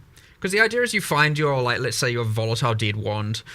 You're going to use that for a while, like if you have good affixes, especially in the campaign. So what we've done is effectively balance them as if they were like 3 levels higher implicitly. And you can now get up to level 20 gems, dropping 20 inherent skills, even on unique items, for the ones that did level up from the ground as well. So like those are playing a, to add to the Sorceress and other classes' arsenals. Those are playing more of a role as well, and then you can get with the uniques, you don't get to a point where they all drop level 20. You get to a point where some are 18, some are 19, some are 20, and so you're going to get this like kind of, you want the perfect unique with the perfect level 20 gem with the perfect, plus that kind of thing going. Plus exceptional. sockets. And the inherent skills should be a lot more impactful and a lot more meaningful now as well on the wand. And we've added a whole bunch more. I think we ended up adding like 10 or so new wands. I think it's and 8. Something I think like there's that. 8 new inherent skills, I think was the number. Quite cool. Scythe one's pretty There's cool. some quite cool stuff in there as well. These have immediately been reasonably got the effective. Like, people have unleashed, actually got the used them. unleashed staff finally back in. Oh, It was cool, for yeah. those who were at the OG or the from back second in the day. Exile Con. Yeah, from way back in the day. So that's been removed off Chronomancer, and a new passive's been added there, and so since There are a bunch of other Ascendancy class changes, by the way, that we didn't cover. Oh, in there, yeah. like just balance things and so. All the existing stuff seems to have gotten touched quite a bit. Yeah. But especially in like Ranger, Warrior, and Elementalist, it seems. every class got changes. Yeah. I think. Sweet. I don't think there's one big that we patch were notes like coming in some later less, today, then. sure, some less than others, but I'm pretty sure every single class got a change. Yeah. So I think it seemed that you get the access to the level 3 uncut supports pretty quickly. Like it was like Act 3 I found one. Yeah. So effectively, you get So now those there's aren't effectively a tier per act. Those are rare. Like No. yeah, like so because that's what I was thinking. I was like, oh, these tier 3 ones. Yeah, but bear in have, mind like, we've sort of different rearranged effects everything, that right? do Because we've got things that level up. So effectively, in tier 2, you're often getting things that are level ups from tier 1, and so then we can push a couple of those up to tier 3. But then in tier 3, there's some of them as well. So you kind of it's sort of spread out a little bit more evenly, and the extra levels kind of mean there's more interesting upgrades. And one of the other things I just wanted to mention is there was this kind of and part of the issue with the supports before is that there was kind of this decision fatigue you had a little bit with them as well, where it's like you didn't want to remove something to add a new thing. Like you'd more likely wanted to just all in on the thing you already picked. So having some level ups like that kind of actually just eases that a little bit, where it's like there's a really obvious upgrade sometimes if I just pick this, and sometimes it's just nice to have that. gives you a little break. Yeah. I really cool, like more powerful. the new tier per act. I actually really value the fact that no matter what, when you get to that new act, obviously the interlude is kind of considered one and a bit act, so it's not, you're not getting 3 tiers of supports there. But I really like that no matter what, obviously you get to the new act, you start seeing all the new base types, and now you have this new tier of supports, and so every time you get to an act, you're getting just like straight up like, all right, let me just get a bunch of power upgrades straight away. Yeah, it seemed like there was a much better breakdown in the progression now, in terms of both skills and Well, like every second act you get new rune tiers. Every second act you'll get new every as well, can't remember how that's more. split. I feel like that's 1, 2, 3, 4 and interlude, and then endgame for essences. So like there's a lot of you get to act 4 and you get a new tier, you get a whole bunch of new base types, you get a new tier of essences appearing, and so on and so forth. It's like just feels really good getting to a new act and getting all the power from it. We'll talk more on specific archetypes then, but first, so like on the skill topic, thing that comes up often from Chad and earlier questions I've gotten is like about the overimportance of plus levels across the board for a lot of things, and also the impacts of mana costs on that. Like you guys did a pretty big adjustment on that recently, but how do you feel about where mana costs are at and plus levels? We have lowered the exponentiality of mana costs like pretty drastically, Yep. especially level 20 plus is going down a lot, like an absolute huge amount reduction. We're trying to keep the campaign relatively intact.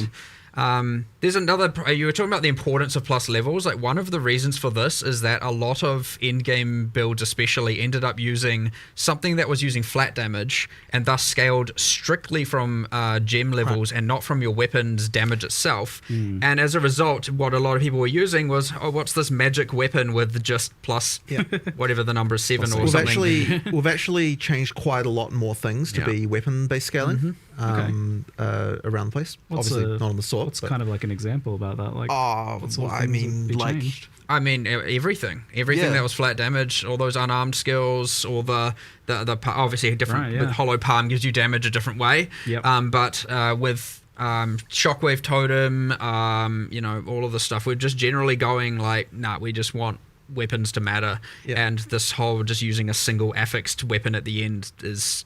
It's not going to fly. Now, that being said, plus gem level, still pretty important, and especially in the case of casters. But yeah, the mana costs just got kind of out of control. Manageable in some cases with some builds, with others, nah, not at all. So yeah, that's come down like a lot. I don't have the exact numbers. We were looking at a lot of the models yesterday of what the numbers were. Changing to, and I was like, look, I'm happy with the 21 plus, but there were some changes towards the later campaign that I was like, no, I don't do those, undo that change. So we're fiddling with the numbers a little bit so that the intent was to obviously have it so that when we post the patch notes we have something that's relatively correct, but of course we like to tweak these things all the way through to the end based on testing, so we'll see how it goes. But yeah, 20 plus in particular, way down. Cool. Great. It got out of control, like actually out of control. But I know that conversely, you do want mana to be a thing that you actually interact with. So where do you kind of want mana to be on a build by build basis? Like, what's the expected kind of like player solve? Or well, and as you can see from something interaction? like the new keystone we added for leech applying to elemental, like ideally, especially right side of tree, you can spec into some leech. You got your monk, you got your ranger kind of thing. Ideally, being able to just solve your mana problem with leech almost entirely. Nice. You know, you have obviously attackers in general are meant to have cheaper costs and do have cheaper costs. It is something an int character is supposed to have to deal with, to at least some degree, and I'd say that is relatively the case most of the time, especially when you start to get gem levels. It's just part of that puzzle for those characters, and that is intended. Now, it was to extreme, obviously. So that's come down, but it is still, you can't just get away with not investing into it at all. I generally, when I try and play on live, try and play the thing people will play in the least, so that I'm most equipped to be able to deal with the rebalance of it. So I just played a Sorceress for the last league.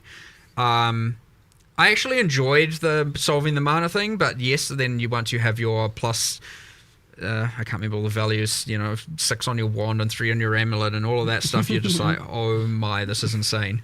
And then certain skills just become completely non-viable, and all of a sudden the triggers are just like, goodbye all your mana. And then you have all that, and I was like, I had mana on every single slot, mana regen on every single slot. I had probably a third of my tree in mana, and like my damage wasn't a problem, but I was like, okay, this is just going too far. And like and then I'm like, and I'm still doing far less damage than whatever some other build that's had to not care about it in the slightest. So missed the mark for sure on that one, but it should be a pretty drastic course correction on that front now. Yeah, I like when you actively suffer in game for us, Mark. Good changes come out of it. Well, the trade suffering got to a point where it's like, nah, this needs to stop. It got so much worse last league for me. I was like, seriously, just like, I'm so done with the AFK. Just please, can more of you be at your computer? And then it's like, well, we have this plan, we have the system. Let's just bloody get it done so that we don't have to deal with this ever again. But let's talk about trade then. It's been a long time coming, much asked